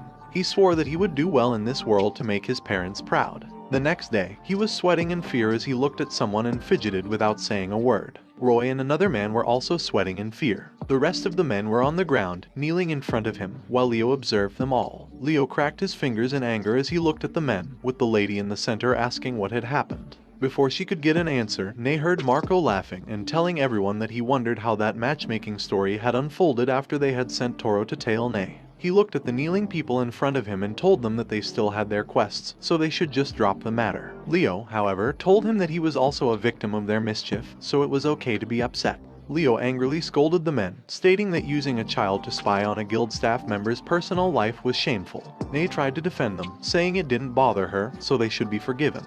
Everyone thought Nay was kind, like an angel, but when Leo smiled at them, the color drained from their faces, and they saw a formidable lion before them. Leo told them to consider themselves lucky, and he sentenced them to a month of errand quests. This decision left them in defeat and shock. Errand quests were known for being boring, harsh, dirty, and poorly paid. The ones at that time of year were even more demanding, involving repairing the city wall, which included extracting stones, transporting them, and stacking them. It was all heavy labor, and due to the low rewards, it was one of the less popular quests. Additionally, when Toro was in the G rank, he wasn't strong enough to take on such tasks. They remembered Leo telling them that the reward wasn't that bad this time, and it seemed they had allocated a generous budget. However, Roy and the men with him were already exhausted just by looking at it. A moment later, they heard someone hitting a stone and saw men working hard at the quarry. For some reason, Toro was also there, but he wasn't interested in transporting or stacking rocks. He had come because he believed that the eyes of the truth might be useful. He looked up and noticed someone, an old man, telling them to get to work. However, before they started, he insisted on teaching them the basics. He pointed to a rock and asked if they could see it. Then, he instructed them to find its center and strike. The rock shattered into pieces. He encouraged them to try it for themselves, leaving them shocked and unable to believe that this was all the explanation they received. They began to work while the old man explained that sometimes the stones had valuable materials inside them. If they found something, they should let him know, and if it was valuable, they'd be rewarded. Afterward, he decided to try something and activated his Eyes of the Truth skill. He looked around and saw coal rocks everywhere, but then he noticed something shining. He faced the shining rock, wondering what it was. As he raised his pickaxe to hit it, the old man told him that those piles were waste rock, so he could ignore them. Nevertheless, he still struck the rock with his axe, and a light emanated from it. They looked at it in surprise, and when the light disappeared, it revealed a piece of mithril ore with an S rarity. The old man shouted in disbelief and asked everyone to stop what they were doing because it was mithril ore. The system tells him that the condition he who unearths treasure with a single strike was confirmed, so he had acquired precision. He shouted that he had only swung the pickaxe once. Days passed, and he still didn't quite understand his new ability called precision. However, he realized that precision was involved in things like what he was doing. He remembered something called precision shooting and continued hitting the targets in the center while thinking that it would come in handy. Later, as the sun went down, Marco gave him a bag of money, telling him that it was 100 gold coins for the mithril, and asked him what he was going to do with all that money. He replied that there was something he had wanted to do, and he knew that he owed his survival in that world to everyone there. He shouted to everyone that the food and drinks were on him today, which made everyone cheer and start to drink and have fun. Then he saw Nay and asked her if she had any ideas on what to do with the remaining money. She suggested donating to the orphanage, just like Mob had done. This amazed him, and he agreed, telling Mob in his mind that he was as manly as always. The next day, the old man outside the guild asked him if it was true that the guild's kid had found mithril ore. He replied that everyone at the quarry had witnessed it. Meanwhile, inside the guild house, everyone was gathered, laughing and teasing Toro. They told him they had heard he had been dealing with bad guys and had brought a dead old man back to life. He shouted at them, saying that there was no way either of those rumors was true and asked what he was supposed to do if such rumors spread. Roy called him and assured him that he had denied those rumors for him, knowing that they would trouble him. Toro looked back at them with tears in his eyes and thanked them for their help. He was grateful for everyone's assistance but knew he needed to address those rumors. Later, he emerges and activates his stealth cloak skill. He notices people gathering on the side, piquing his curiosity about what is happening. As he approaches them, he sees a puppet show and thinks that there isn't much going on in this town. Suddenly, he hears someone and wonders if they just called his name. The murmurs persist, prompting him to move closer to another group watching a different puppet show. He peers at the stage and is shocked to see a puppet resembling him, declaring that he will defeat the goblins and sell the mithril ore to the feudal lord, Baron Sacy. The puppet, mimicking his likeness, then announces that he will donate the money to the orphanage, causing him to tremble and wonder if this is truly about him. The puppet shows serve as a medium to pass down local legends and stories. Once ritualistic, they now focus more on entertainment, with rumors about Toro becoming part of local amusement. He recalls the saying, "Anyone can start a rumor, but none can stop one," realizing that these puppet shows will only spread the rumors further. This unwanted attention could lead to trouble, something he desperately wants to avoid. Slapping himself to regain composure, he acknowledges that he has no choice but to consider a risky move, using his last resort. He looks at the puppet show with a mix of pity for the puppeteers and determination, knowing he must combat entertainment with entertainment. A moment later, Nay looks at him confused and calls his name. He responds, lifting a pile of wood. She asks why he is carrying so much wood and tells him he's attracting quite a bit of attention. He replies that he's thinking about creating a game for the sake of his future, making her even more puzzled. She asks what he means by a game for his life's sake. He explains that the town has become too fixated on him, so he plans to create a game to distract them and make them forget about him. Understanding his intention to divert their attention, she tells him that creating something that captures everyone's interest overnight is a tall order. He assures her not to worry, revealing that he has a secret weapon.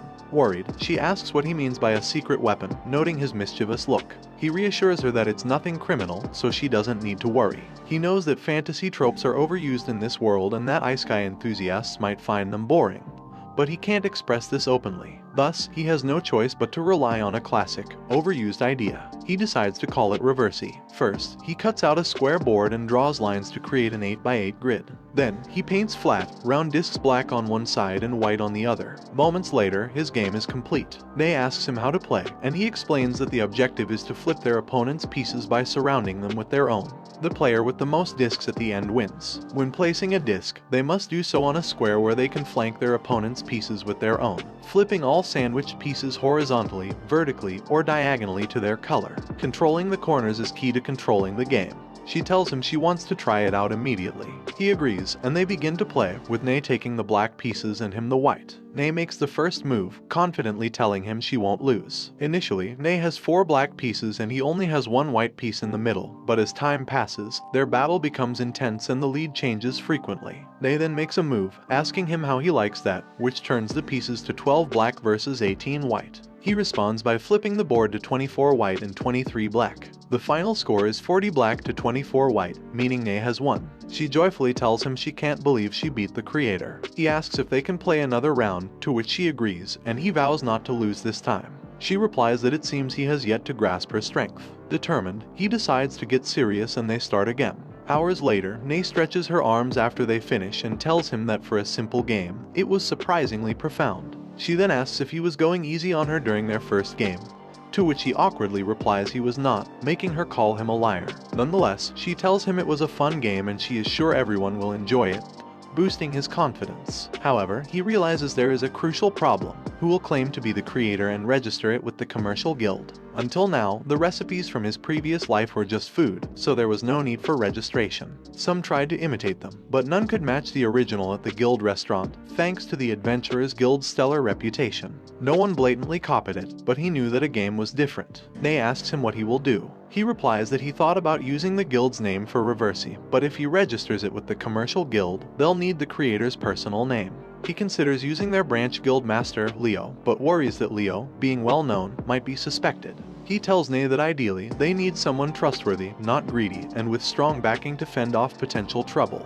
He then asks if she knows anyone like that. She thinks for a moment and then suggests someone who is quite close to him, leaving him confused. He finally understands and figures out who Ne is talking about. He tells Ne that he knows she is talking about Mobe because Mobe is a sincere man who donates to the orphanage and is one of the top adventurers in the Sacy Branch Guild. She assures him that Mobe would continue donating a part of his income to the orphanage, and as a Silver Sword member, Mobe is willing to take on a long-term quest away from the city. She is confident Mobe would gladly accept. He agrees, knowing Mobe is the right person for the job and someone he can trust. After discussing it with Mobe, they both head to the Guildmaster's office. Mobe tells Leo that the orphanage can benefit from his increased income, and he has been wanting to go out and aim higher with his team.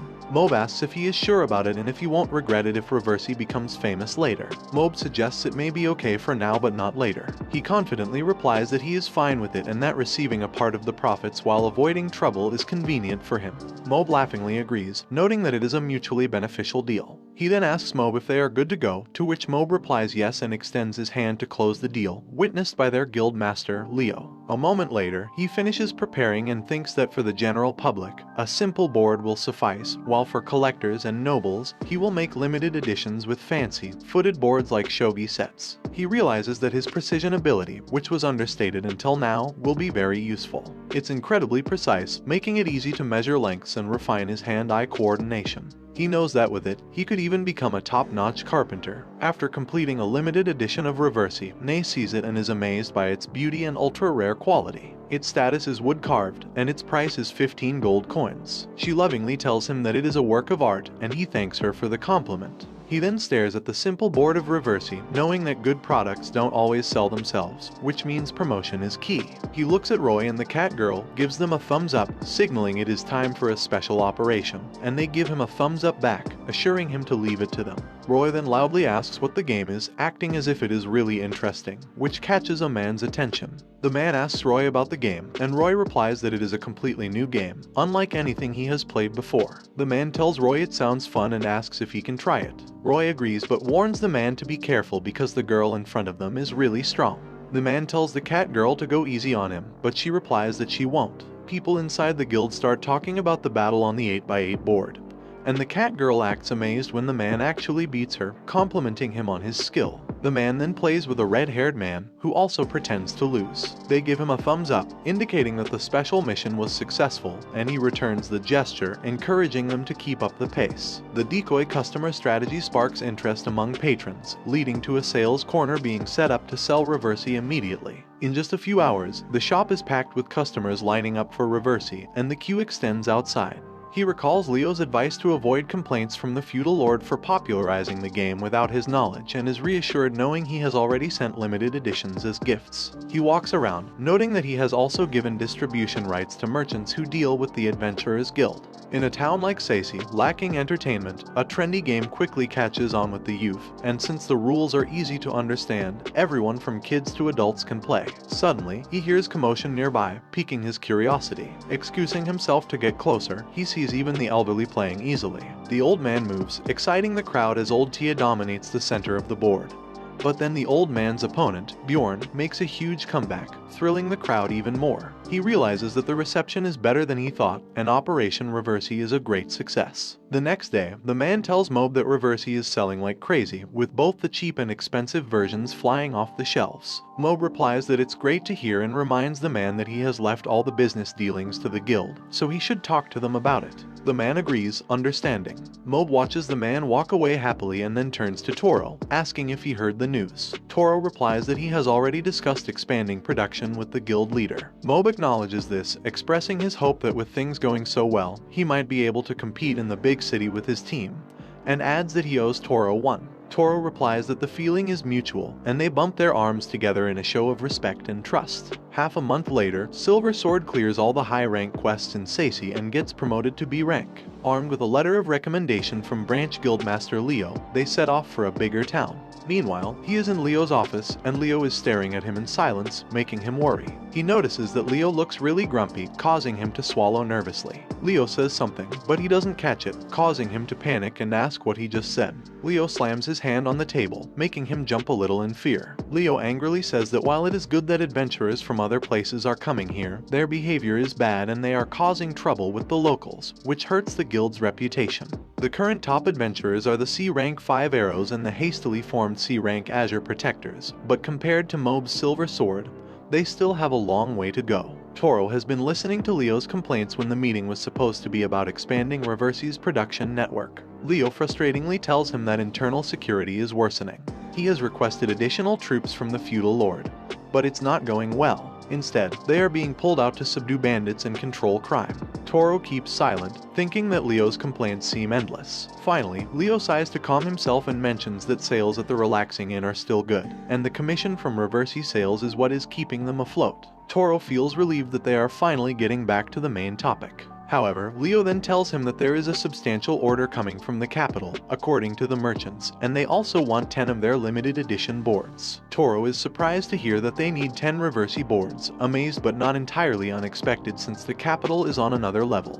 But then Leo adds that they want him to accompany the merchant caravan, which shocks him even more. Leo explains that they want him there for a month as a Reversi instructor. Toro protests, saying it's unnecessary given the simplicity of the rules and reminds Leo that he is still just a kid. Leo insists that if they request it, there is no helping it. He adds that while Toro might not like standing out, no one in the capital knows him. Besides, it wouldn't be bad to see the capital while he is young.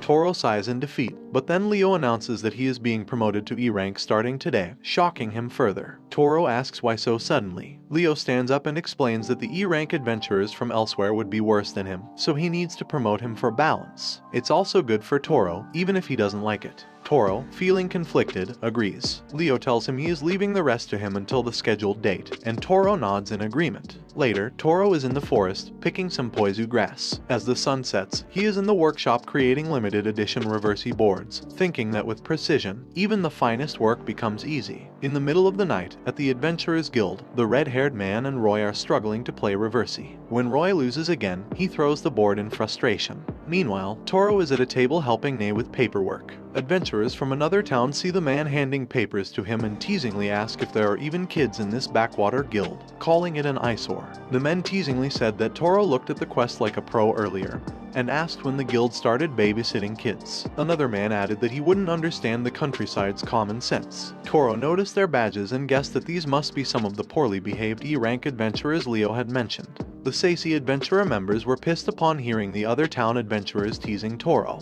One of the men, who had long ears, said mockingly that having a kid like Toro would make others look down on them too. But then, someone shouted at the man that he was one to talk. It was Roy, the C-rank Azure Protector's team leader, who couldn't contain his anger. Roy walked closer to the men and told them that, in case they were blind, the kid they were insulting, Toro, was a fine adventurer and an E-ranker like them. The other Sacy members agreed. The long-eared man teasingly asked Roy if he really said Toro was an adventurer and the same E-rank as them, which he found exaggerated even for a C-rank.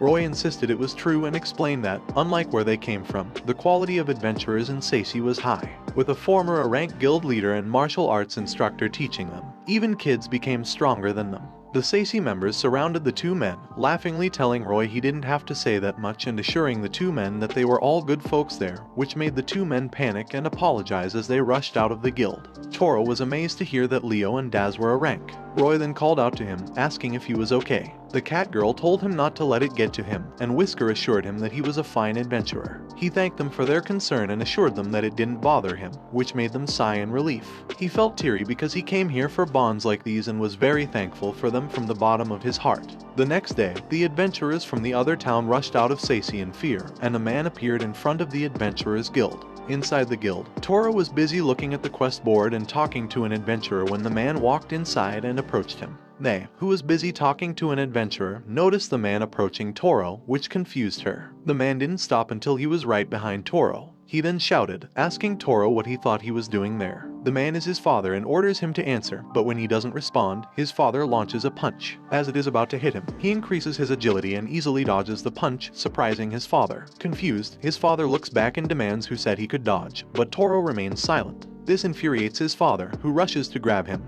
But Toro ducks down to dodge again. When his father tries to grab him from below, Toro swiftly moves to the side, causing his father to trip over his own feet and struggle to balance himself, ultimately falling to the floor. They rushes out from the reception, shouting at his father, asking what he is doing. The red-haired man tells his father that violence is not allowed inside the guild, while the cat lady tries to help his father up and calm him down. His father, however, pushes the cat lady away and grabs Toro's hand. He then demands to know where Toro lives and orders him to pack his things because they are going home.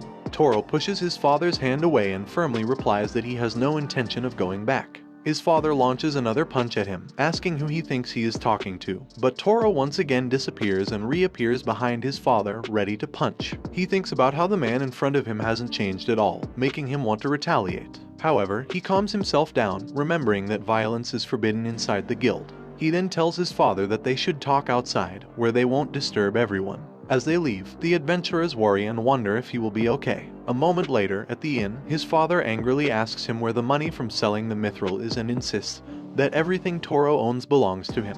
He demands all the money Toro has earned. Toro realizes that just as he suspected, the rumor has reached the village, and now, after completely forgetting about him for so long, his father is playing the parent card. Toro replies that he has no money to give, which enrages his father. His father tries to grab him again, calling him an ungrateful brat, but Toro easily slaps his hand away, wondering when his father will realize it's hopeless. His father shouts that Toro is ungrateful and asks how he could forget what his parents have done for him. Toro retorts by asking what his father has done for him, recalling only daily beatings. His father claims they were teaching him discipline, but Toro sarcastically agrees. At that moment, two men appear, asking his father if he has gotten the money from his son.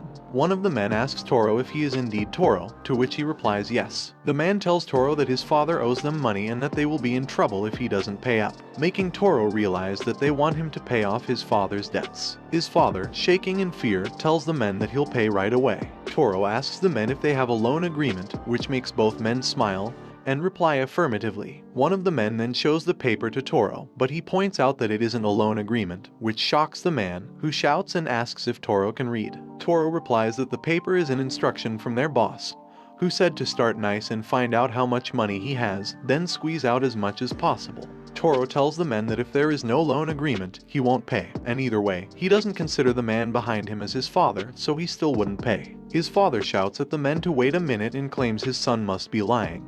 But then a sharp butcher knife is thrust in front of his father. The innkeeper steps in and tells his father that it is rude to behave like this in front of other customers. He warns that if his father bothers Toro, the entire town will be against him, so he'd better not push too hard if he values his life. The other adventurers in the inn agree with the innkeeper, shouting that Toro treated everyone generously and donated all his remaining money to the orphanages, which is a well-known story. They surround the two adventurers from the other town and Toro's father, who see the innkeeper staring at them, making them sweat in fear because the innkeeper is a former adventurer. His father then runs away, shocking the two men who ask where he is going.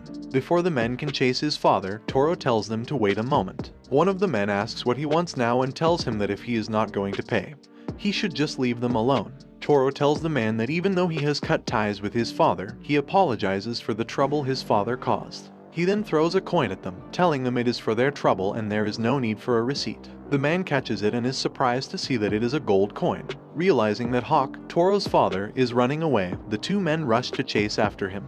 Toro looks back at the inn caretakers and sincerely apologizes for the disturbance, but the innkeeper tells him it is okay. They chat without noticing a man on the side listening to them. Later, Toro is back in the forest harvesting plants when the man from the inn appears behind him. He notices and feels frustrated, wondering why the bad stuff comes all at once. He then faces the man, exhales to calm himself down, and positions himself. A few minutes earlier, he noticed the man hiding behind a tree, eyeing his sword made by Angus, valued at 15 gold coins. The man was shocked and couldn't believe it was crafted by Angus. The man then came out and ordered him to hand over the sword, but he sighed in frustration, placed his hand on the ground, and activated his aura sense, detecting some local adventurers nearby. He ran away quickly, shouting to the man that he'll see him soon. When he found a suitable spot, he stopped running and faced the man who was chasing him. The man shouted that he was not fit to carry that sword and should drop it and leave. Instead, he shouted for help, saying someone was after his sword. The local adventurers heard his call for help and recognized his voice, wondering if he was in trouble. They rushed to the source of the shout and worriedly asked what was wrong. He smiled, knowing that his witnesses were there and the setup was complete. When the man attacked him with a crossbow, he activated his stealth cloak and increased his agility by 5, allowing him to dodge the man's attack. He punched the man in the face, thinking the witnesses would justify his action as self-defense. The man passed out as the local adventurers arrived and surrounded him, asking if he was okay. He felt relieved, knowing he could finally continue with his quest. Later, in the Sacy Adventurers Guild, he was looking at stacks of high-quality lumber and wondered if he should finish the rest of the limited edition Reversi boards. He began to carve, activating his precision skill to meticulously craft each piece. Hours went by as he silently focused on his work. He stretched his body after finally finishing 10 limited edition Reversi boards and proudly admired his masterpieces. Despite the pain in his shoulder, he was excited. He realized that even with the precision skill, creating so many boards in such a short time was very taxing. Yet, he knew that this skill allowed him to recreate handiwork down to the last detail. Without creativity and talent to support it, good things couldn't be created, making him glad he had tried his best during art classes. The next day, he was with the red-haired man playing Reversi when someone asked how things were going and if he thought he could make it. He looked back to see Paulo, a merchant of Sacy. Paulo asked how many boards he had finished, and he proudly replied that he had completed all 10. Paulo was shocked and looked at him with admiration, saying he had hoped for at least 6 as per their contract. Paulo then shakes his hand while respectfully asking if he really has no intention of retiring as an adventurer and pursuing the pinnacle of his craft. However, someone then smacks Paulo's bald head and tells him not to dare poach their promising member. Paulo looks back and responds that Toro's skill could earn him much more money than he currently makes. Leo retorts that if Toro leaves, he will stop doing business with Paulo's trading company. Paulo apologizes to Leo, explaining that he was just joking. Leo dryly remarks that he thought Paulo's excuse was unbelievable, but then they both laugh together. Toro asks Leo if there is any news on the trip to the capital, but Leo inquires if Toro's duty has been decided. Paulo responds that the person seems to be a noble and advises Toro to get himself some new clothes while there is still time, offering to introduce him to a good tailor. Toro asks what they mean by new clothes, wondering if the issue is getting bigger than he anticipated and if it is really okay. Days pass, and the time for him to go arrives. Leo tells him it is best to leave as early as possible because nighttime in the wilderness is dangerous, with not just monsters but rumors of bandits too. Leo asks why Toro isn't wearing his shiny new clothes. Nay appears beside him and asks if he made new clothes and why he didn't tell her when she wished she could see them. Toro replies that those are formal clothes for meeting nobility, not something he'd wear on a trip. They begin to load their things into the carriage. When they are done, he waves goodbye and tells them he is leaving. Nay waves back, wishing him a safe trip. They head out on their journey, and it is Toro's first trip that goes without a hitch, partly thanks to traveling on the highway. He notices a lot of traffic on the highway and troops stationed at every rest stop, making it very safe. However, a common fantasy plot where the merchant convoy is ambushed halfway through the journey plays out in his head, but he dismisses it as unnecessary concern because he is with Mina, a solo female adventurer and a C rank. Toro tells Mina that the guy approaching them from the front seems suspicious and appears to be gauging them. She looks outside and asks if he might be a bandit scout with an appraisal skill, but they know they can't be careless. She asks what he thinks the convoy looks like to him. He replies that on the surface, it appears to be 3 loaded carriages, 10 guards, 3 coachmen, 3 passengers including Paulo, and 1 child. To attack a group of 17, the bandits would need to bring a comparable number, and on a highway, it is a question of whether that risk is worth taking.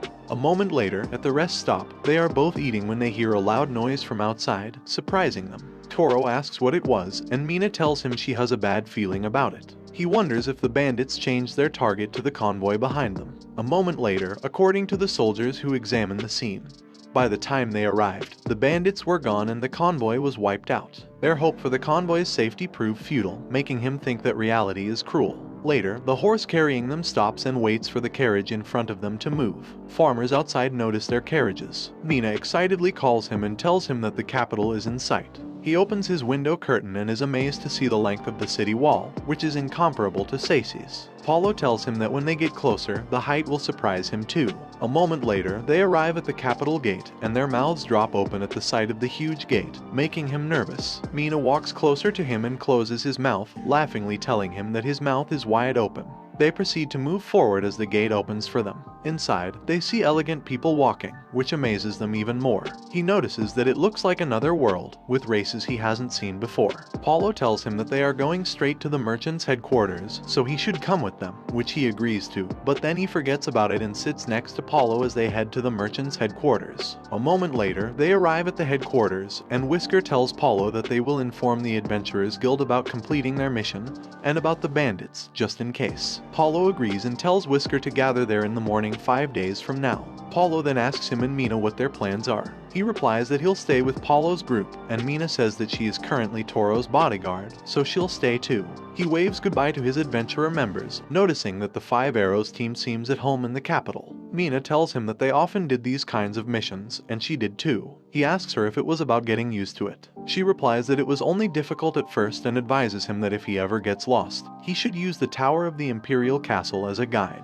He tells her that it sounds like she has done it before, and she replies yes. She then tells him that she wandered around for half a day trying to find the Adventurers Guild headquarters before finally noticing the tower. He replies that he understands, but wonders if she is serious, joking, or just a natural airhead. A moment later, they arrived at the hotel, and he was amazed to see the inside because it was the first decent accommodation he had had as Toro. He tells Mina that the hotel is quite luxurious and asks if they all like it, but she replies that it is just for him, adding that her usual place costs a fifth of this, shocking him. He asks if this place is 5 times pricier, and she replies that as a noble Reversi tutor, he needs to stay in a decent place to avoid staining their reputation.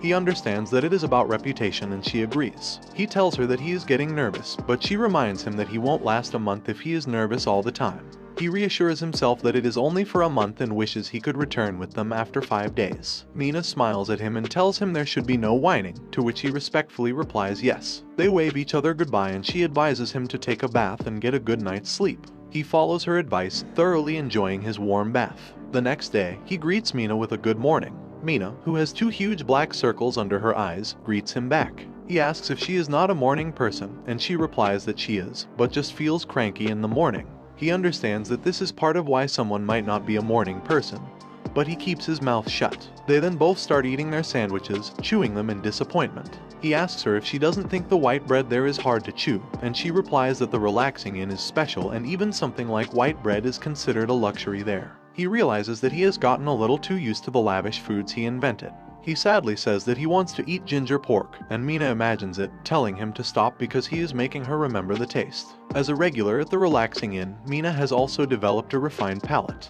They then arrive somewhere, and he is amazed by the place. She tells him that they are at the Garfish Traders, meaning they still have a ways to go. The trade representative, Garfish, a 45-year-old man, laughingly meets them and tells him that when he received the Reversi board that Paulo had sent on a fast horse, he knew right away that Reversi was going to be a hit. Garfish then introduces him to his children, proudly saying that even they are big Reversi fans. He is convinced that it will find popularity even in the capital, so he has been promoting it to the nobles he has connections with, and sure enough, it has become a sensation. Toro responds that it is gratifying to hear and that he is sure his teacher, Mobe, would be overjoyed too. Toro's role there is to be an apprentice of Mobe, the inventor, no more, no less, and he knows he can't make any mistakes. Garfish then tells him that in addition to being Mobe's apprentice, he has the skills to create works of art such as the limited edition boards, and he is in awe of how young and capable he is. Toro awkwardly smiles, asking Garfish to keep it a secret that he was the one who made them. Garfish understands and agrees, saying that if word got out, the nobles might come to him in droves. He had only told them that the boards were made by a Seisi craftsman and would continue to say that. However, he asks for a limited edition board as hush money. Toro agrees, knowing that Garfish would see it as a guarantee of his silence. The next day, in the first-class nobility residential area, Toro tells Paulo that the surroundings have changed so drastically that it scares him, and the mansions are castle-sized. Paulo, sweating with nervousness, tries to calm him down, admitting it is his first time there too, which only makes Toro more panicked. He then looks at Mina, whose calmness reassures him. She tells him that as a bodyguard, she has to remain calm at all times, but if she were in his position, she'd be soiling her pants. This stuns Toro, making him wonder if they expect him not to worry after hearing about soiling his pants. But then Paulo and Mina laugh at his reaction, easing the tension. Their carriage arrives in front of the largest, most luxurious mansion of all, making Toro wonder just who in the world owns that mansion. Toro guesses that it is the mansion of a high-ranking noble even among the upper classes. Garfish then informs him that the mansion is not Count Eleno's residence, where they were initially scheduled to visit, but the mansion of Duke Valera, the Prime Minister of the kingdom. This shocks him to the bone. He knew that if they were talking about the Prime Minister, Valera was the most powerful person after the king. At that moment, Toro realizes he is being called to meet someone very significant. A butler meets them inside the mansion and announces that everyone has arrived. The butler then opens the door and tells them to follow. As they enter, Toro activates his presence detection, noting that there are quite a lot of people present. The butler stops walking and tells them to wait in front of the door, to which they nervously agree. They are all shocked when they hear someone inside the room introducing Garfish as the representative of the Garfish traders and Toro as the Reversi tutor, along with his entourage, making Toro more nervous and wondering why they are being introduced with such grandeur. Suddenly, a voice in his head informs him that his special skill has been activated. The condition, being appraised by more than 10 people at once, has been met, and he has acquired appraisal inhibition, leaving him confused and wondering why this is happening now. He is stunned when the room door opens, revealing a room full of high-ranking nobles who seem to be sizing him up. He realizes that appraisal inhibition means he is being appraised. He decides to activate his skill, hiding his status from everyone. The nobles look at each other, seemingly confused, making him wonder if it worked. Someone then welcomes Garfish, which draws the nobles' attention. Duke Valera addresses him, expressing surprise at how young the tutor is, despite hearing he was a child. They walk closer to the Duke, and as they approach, Duke Valera leads him to a table with the limited edition Reversi boards. The Duke then addresses everyone, introducing Toro as the top disciple of the inventor of Reversi, and their tutor for the day. He suggests they give Toro a round of applause and announces that he will play about 3 matches with him as a demonstration. He was surprised and wondered if Duke Valera was testing his ability, and if it wasn't a bit immature. Then he realized that from the Prime Minister's perspective, Duke Valera had asked for a tutor and got a child, so it wasn't strange to feel mocked. He respectfully replied to Duke Valera that he understood and that they should have a good game, knowing he had to be serious. When Duke Valera was seated, Toro sat down across from him. The nobles whispered among themselves that Toro was quite well-mannered for a commoner's child, while Garfish and Paulo sweated nervously. Mina wondered if Toro could prove his skills against the Prime Minister while also flattering him. They all silently waited for the game to start. Toro respectfully told Duke Valera to take the first move. In the first match, Duke Valera played as black and Toro as white. The Duke managed to get 2 moves ahead, and a moment later, Duke Valera smiled confidently with 9 tiles to Toro's 2. A nobleman disappointedly remarked that the top disciple didn't seem all that impressive, but a noblewoman replied that it wasn't Toro's fault, rather, the Prime Minister was just too strong. She explained that they had all been playing against Duke Valera these past few days, and he was exceptional. A moment later, the Duke hesitated to move when his tiles were 15, while Toro's tiles increased to 6. The Duke thought carefully, but the table turned as Toro managed to get 22 tiles to the Duke's 13. Minutes later, the Duke had 11 tiles and Toro had 29. The noblewoman remarked that it was impressive how the top disciple managed to turn the game around, but the nobleman replied that Duke Valera's early aggression was also remarkable. When the first match ended, Toro won. Duke Valera told him that it was expected of the inventor's top disciple, and that it was no wonder Mob chose him to be the tutor. Toro respectfully replied that he was honored. Duke Valera then suggested they reset and move to the second game, which Toro agreed to. In the early minutes of the second match, the Duke got 10 tiles to Toro's 5, but a few minutes later, the table turned again. Toro gained 35 tiles to the Duke's 22. When the second match ended, Toro won again with 48 tiles to the Duke's 16. The nobles were shocked and asked if the beginning of the game was a deliberate setup.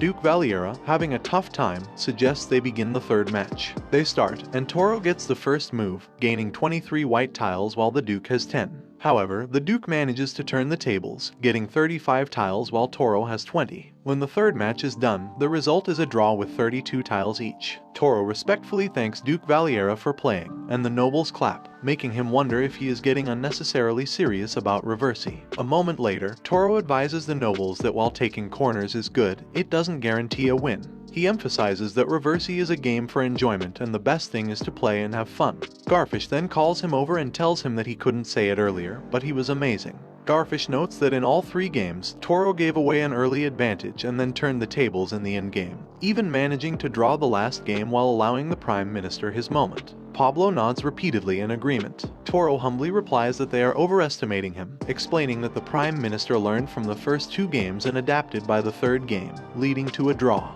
He isn't sure how it would go if they played again. Duke Valiera then appears behind him and calls him. Toro looks back and apologizes to the Duke for not noticing him.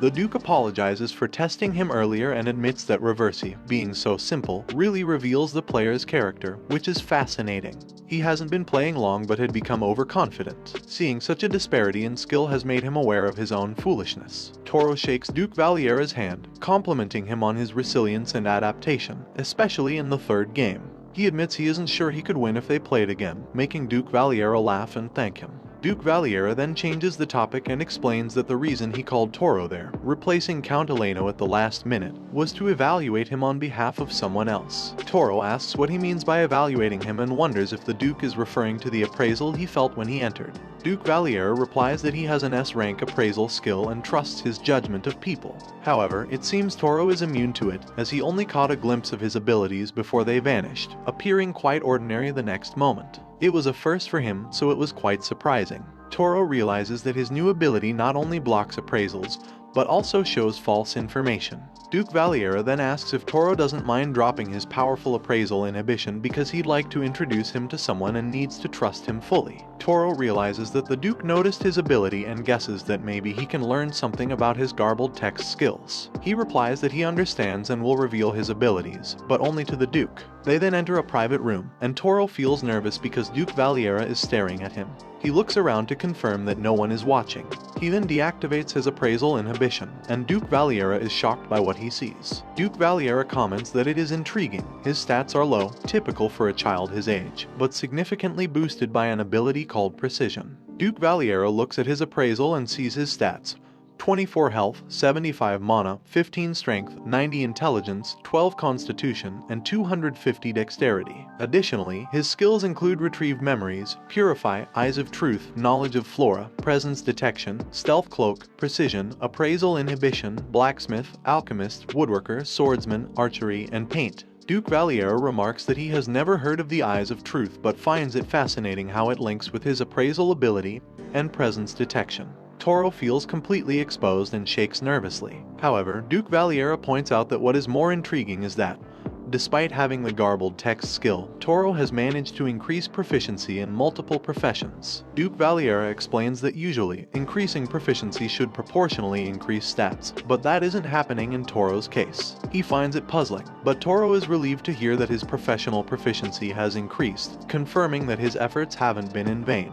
Toro would like to ask for more details but knows he must restrain himself because Duke Valiera is the Prime Minister. Duke Valiera says it is strange because he has appraised garbled text skills before but couldn't decipher Toro's original skill. When Toro asks what he means, Duke Valiera replies that it is a skill requiring an S-rank appraisal or higher to identify. Normally, one can predict the skill based on trends in abilities and stat growth, but Toro's proficiency is increasing in diverse professions, which is beyond his appraisal skills. Toro recalls that Ney had said something similar before. Duke Valiera then tells him that if it were just martial arts, professions like Holy Knight or Hero might make sense. But Toro has increased proficiency in unrelated areas like Blacksmith, Woodworker, and Alchemist, and he has never seen such a pattern in his life. Toro couldn't believe that even the Prime Minister, likely the best appraiser in the capital, couldn't figure it out. However, he smiles and tells himself that there is no need to despair because his proficiency is increasing across multiple fields. He thinks that God must have given him a truly unique skill and that the only challenge is the difficult conditions for unlocking abilities. But as always, he'll just keep working hard and take it easy. Duke Valiera excitedly tells him that he seems to possess a rare skill and nothing suspicious, so all should be fine, reminding Toro that Duke Valiera mentioned evaluating him on behalf of someone else. Duke Valiera then reveals that he wants Toro to take on the role of a tutor for His Highness. The prince insists on it, so Toro should tutor him once a week and, on other days, teach the nobles and people there. Toro is shocked when he realizes that the Duke just mentioned the prince, royalty, making him dizzy as he wonders if reversey was becoming a noble's pastime instead of just common folks' entertainment. Duke Valiera assures him not to worry as he will be compensated appropriately, but Toro knows that isn't the issue. Later, outside the mansion, Mina is happy while Toro is exhausted. He notices her high spirits and realizes he just blends into the background when surrounded by nobles. She praises him for doing good work, and he thanks her. She then asks if it's true that he'll be tutoring the prince next, making him look at her, unsure if she's joking or serious. He exhaustedly replies that he'd rather forget about it for now. A few minutes later, they return to the luxurious hotel, and a maid welcomes him back. The maid asks if she should prepare his meal or if he would like to bathe first. He is amazed by the greeting but shakes his head, reminding himself to stay calm. He then asks Mina what she would like to do, and she replies that they can have dinner first and then take a bath.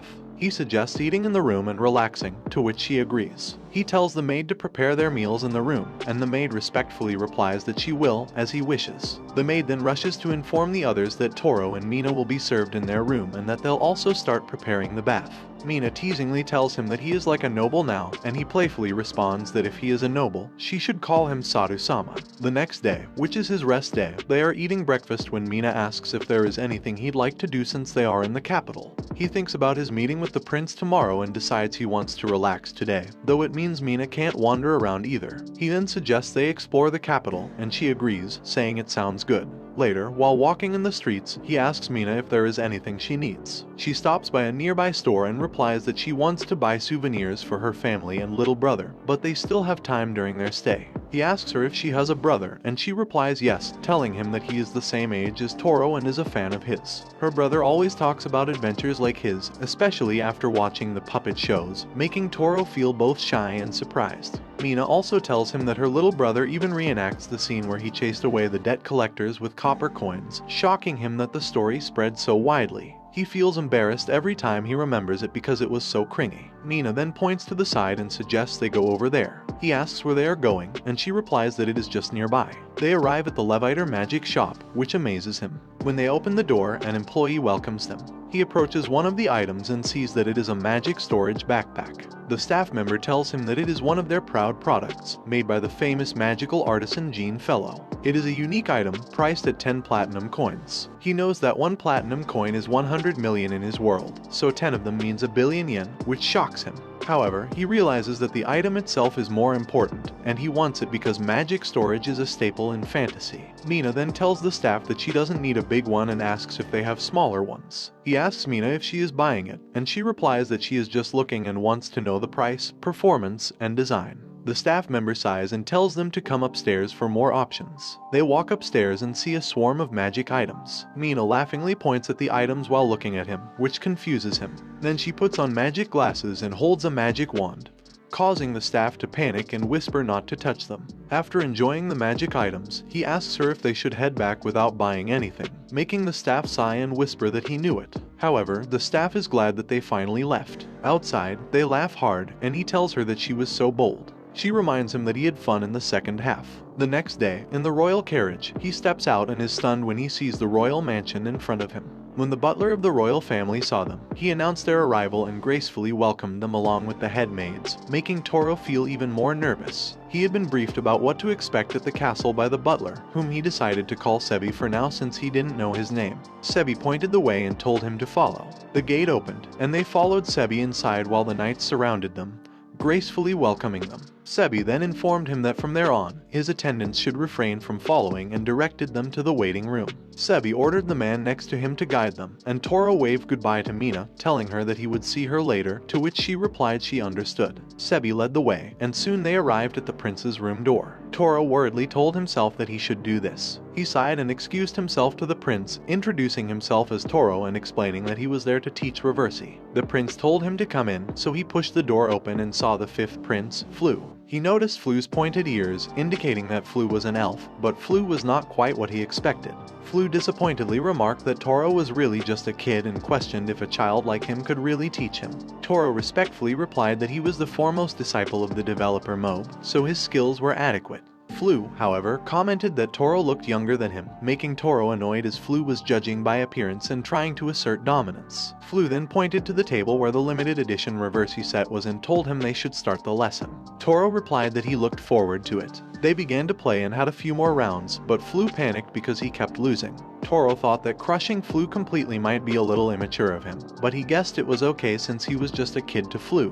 When he won again, Flu was furious, grabbed the reversi set, and threw it in the air in tears. Flu then shouted and cried, admitting that Toro was too strong and that he had hardly ever lost before. Flu asked what trick Toro used while grabbing his collar. Toro knew that it wasn't cheating, but he also knew that he couldn't make the prince cry. So, he replied that he would teach him but asked him to let go first. Flu did and sat back down in his chair. Toro stood up and seriously told Flu that the truth was there were tricks to the game and asked if he was prepared for rigorous training. Flu confidently replied yes. Toro then creepily told Flu that he would teach him the ultimate techniques of reversi. A moment later, after teaching a few advanced tricks, Flu asked him if he used those methods to beat Prime Minister Valiera, to which he agreed. Flu thanked him for it and admitted that he was a good teacher, to which Toro awkwardly replied with a laugh. Flu then said that at first, he couldn't believe the Prime Minister lost to Toro, but now he understood there were such techniques. This made Toro wonder if Duke Valiera didn't hold back against the prince and realized that the Duke showed no mercy, even towards kids. Suddenly, Flu softly grabbed his hand and told him that he wanted to win against Valiera, so he should teach him how. Toro agreed, and they both became determined to do it. He sighed in relief, thinking it might go badly at first.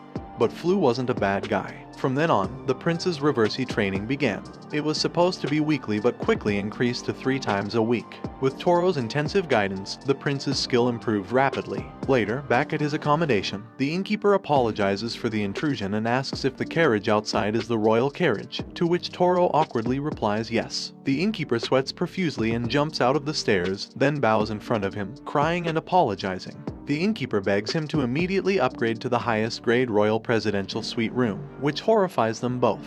The innkeeper tells him he'll have access to their finest full-course meals, a passionate night with dancers, adventures like valley bungee jumping, and a jungle cruise with rare animals. The innkeeper, still in a panic, also tells him to let them know whatever he needs, with a forced smile. Toro stutteringly replies okay, but thinks that level of accommodation is too much and feels very uncomfortable. Later, in the accommodation near the castle, Mina tells him that they had to change their lodging and that the innkeeper looked pretty sad. He replies that the staff was way too conspicuous and he felt bad for them. But he couldn't refuse that kind of approach. Sebi then greets them. He apologizes for asking him to arrange lodging near the castle, acknowledging that it must have been a tall order. Sebi replies that it was not because Toro was the prince's valuable instructor, and everything had been arranged through Garfish traders. Toro smiles, confirming that Sebi is so capable, and thanks him using his real name gracefully. Then he realizes he said his made-up name, making the moment awkward. Sebi is shocked and nervous, but then tells Toro that he didn't recall introducing himself by name, making Toro wonder if the butler's name was really Sebi. The next day, Toro stood behind Flu, who was facing Duke Valiera, with a lot of nobles watching them. The Duke thought for a moment and smiled while Flu waited nervously. Then, Duke Valiera raised both his hands and declared that he yielded, making Flu look at him with happy tears. They both cheered for the victory. After the match, they talk happily, and Duke Valiera said that thanks to Toro's guidance over the past month, Prince Flu had truly become stronger. Flu shook his hand continuously, happily admitting that it was all thanks to Toro that he was able to defeat Duke Valiera, and he thanked him. Flu then asked if he could call him just Toro, to which Toro agreed. In return, Flu told him to call him just Flu, which Toro respectfully acknowledged but still called him Prince Flu. Flu told him to drop the prince part, but Toro replied that it might be a bit difficult. Suddenly, Toro heard the voice activating his special skill, announcing that he had befriended someone of high elf lineage, thus acquiring spirit magic, fire, water, earth, wind, lightning, light, and dark. This surprised him, Then, the voice activated his special skill again while Flu was walking away, confirming that he had befriended royalty and thus acquired the skill of authority. Toro was happy yet couldn't believe that he had learned 2 new skills from that event. Duke Valiera then asked if he could have a moment with Toro, to which he agreed. The Duke mentioned the investigation into the garbled text skill they had discussed earlier, and they began talking about it. After months, Toro's contract as a tutor in the royal capital ended, and he was finally freed from those tense days of reversey. He was excited that he could finally relax, but he knew that in another world, spirit magic would be the ultimate skill to have. When he lit his magic fire, he noticed it was as small as a lighter flame, and his water magic produced just enough water to avoid thirst, indicating that they were all at a life magic level. However, he felt relaxed, knowing that with continued use, his proficiency would improve. The real issue for him was authority, and he wondered if there was any use for it for someone like him, a commoner. He then remembered that he even made a kid cry the other day. Someone called him from outside, and Mina opened his room door, asking if he was ready. He replied absolutely and suggested they go buy lots of souvenirs while showing the bag full of coins. Before that, Sebi thanked him for everything and gave him the bag of coins, explaining that it was a token of appreciation from Prince Flu and Duke Valiera, which Toro accepted. He whispered to Mina that it felt a bit light, and she replied that she didn't know. Sebi told him that Prince Flu felt it was embarrassing to express gratitude with money but insisted he accept it. When they opened the bag, they were both shocked to see 20 platinum coins, equivalent to 200 million yen in his past world. Back in the present, they are back at the Leviter magic shop, and he remembers how annoyed he was by the staff's attitude last time, deciding not to buy anything after browsing. As they walk inside, the staff welcomes them, but when they see them, they sigh, wondering if they are there to prank them again. He points to the magic bag and tells the staff that he'd like to buy it. The staff reminds him that, as mentioned before, the cost is 10 platinum coins. Toro shows his bag of coins to the staff and confidently tells them that he'll buy it. The staff stares at his side, and the second staff member gives the first one a thumbs up. The second staff member opens the magic bag case and hands the magic bag to the first staff member, thinking that many say they'll buy it and then steal it after disabling the security magic. The first staff member guesses they are one of the thieves too, but when Toro gives the coins and tells the staff that he'll pay right away, all the staff are shocked and shout, asking where such a young kid got all that money. He then points to the small magic storage pouch and tells the staff that he'll get it too, so they should give him a discount. Mina reminds him that he wasn't planning on buying it, and he replies that it is part of his special bonus. She tries to disagree, saying it is still 1 platinum coin and she couldn't take it, but he insists, telling her that she has worked hard with him for a month and he wants to do at least that much for her. She thanks him and accepts it as her reward without reservations. Suddenly, the voice tells him that his special skill condition is confirmed. It is magic storage for those who have money to spend, so he has acquired magic storage, making him shocked. He sighs disappointedly, making Mina panic and suggests maybe they shouldn't get it. He whispers to her that it is not why he sighed, it is because he had just gained the magic storage ability from the voice of the world, making them both incredulous. A moment later, they are back on the street, and he is buying a lot of things, thinking that now that he has magic storage, he wants to buy as much as he can while his money lasts. He buys herbs, armor, books, paints, and a lot of different things. She asks if they are buying too much, and he replies that they did. But it was a lifetime's worth of shopping, and they are all things he needs, so it is fine. As he notices someone on the side and is about to pass the lady, she creepily calls him and tells him that she senses the vibration of a different world from him, stopping him in his tracks in shock. Then, the day to return to Seisi arrived. Just a few days after his contract as a reversey instructor was settled, they packed their things and loaded them into the carriage. Toro was busy thinking about everything that had happened and what lay ahead as they headed back to Seisi, especially considering Garfish's recent proposition. The previous day, Garfish had asked him if they could perhaps establish a reversey manufacturing base in the royal capital. Toro thought it was an appealing offer but also had to consider the sales in Seisi. He asked Garfish if they could possibly have some luxury and limited edition boards made in the capital, suggesting that there must be plenty of top-notch craftsmen there. Garfish agreed, noting that the nobles in the capital would definitely have a demand for limited editions. They shook hands, with Garfish looking forward to working with him. Then there were the fortune teller's words. Toro gave the small magic storage bag to Garfish, who asked if he was really sure, feeling bad about accepting it. Toro assured him it was fine, knowing he couldn't exactly tell him it was an extra and that Mina had turned it down. He told Garfish he would rather offer it at a discount to him after being in his care during the trip. Garfish, who had been eyeing the bag himself, protested that offering such an expensive item at a 60% discount was outrageous and suggested a 30% discount instead. Toro insisted it was okay and expressed his hope for a good relationship with Garfish and Mobe, the developer, in the future. The truth was he hoped for their future collaborations. They then walked back to meet his Sassy Adventurers members while Garfish watched him, thinking that Toro had no greed. Garfish accepted the magic storage bag, making Toro glad, hoping it served as a decent gesture. Garfish then assured him that the sales of Reversi would always be in the capable hands of Garfish traders. As they were getting into the carriage, Toro waved goodbye to Garfish, thanked him, and told him it had been a pleasure working with him. They began their journey back to Sassy, with Toro feeling that his journey had been long yet short. He guessed it was a goodbye to the capital and wondered how everyone in Sassy was doing, making him eager to see them again. While they are on the road, Paulo tells him that magic storage is truly amazing because it can fit all that cargo into such a small bag, helping cut down on carriage costs. Toro reflects on the capital, Reversi, magic storage, and traveling with a party of adventurers, realizing that he is living the dream life in another world, or so he is supposed to. The fortune teller's words still bother him, as do the same words mentioned by Prime Minister Valiera. Nina interrupts his thoughts, warning him that it is not time to daydream because bandits have been spotted on the highways again. He asks if they are the same bandits they encountered on their way there, but she replies that she is not sure of the details, but it is better to be cautious. She then tells him that the Adventurers Guild in each town might be collaborating on bounties or scouting missions. He hopes that Leo, Nay, Mobe, and everyone else are safe and thinks that it'd be nice if nothing happened. Later, when they are back in Sassy after so long, the town's vibrancy easily sweeps away any worries. Paulo cheerfully shouts to everyone that they are back in Sassy. Mina tells Toro that it turned out to be nothing in the end, and he tells her that it was all thanks to her intimidating glare, making her ask if it was supposed to be a compliment. She then waves goodbye, telling him that she has to report back to the guild, so she'll head off first. He agrees and waves goodbye to her.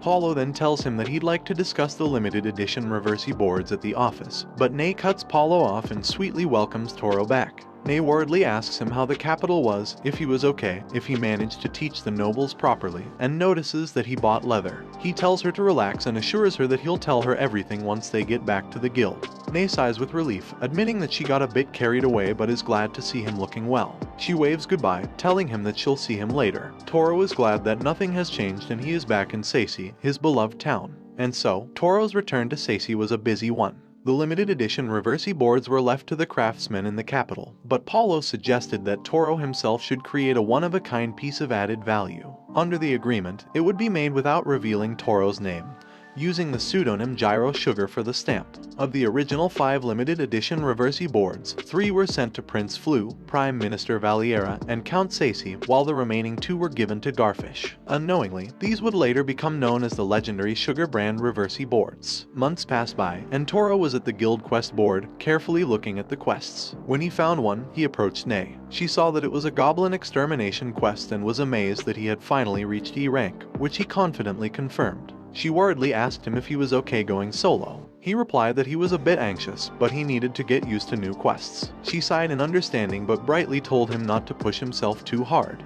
A moment later, he was in goblin territory and noticed that the place had a creepy vibe. He knew that he used to run away all the time, but now it was different. He activated his presence detection and stealth cloak. Seeing 2 goblins nearby, he positioned himself for a surprise attack. He grabbed his bow and arrow, aimed at the goblins, and released the first arrow, which directly hit one of the goblins in the back. He then drew his sword for the next goblin, jumped off the tree with the sword in front, and successfully pierced the goblin. He sighed in relief, thinking he had completely succeeded.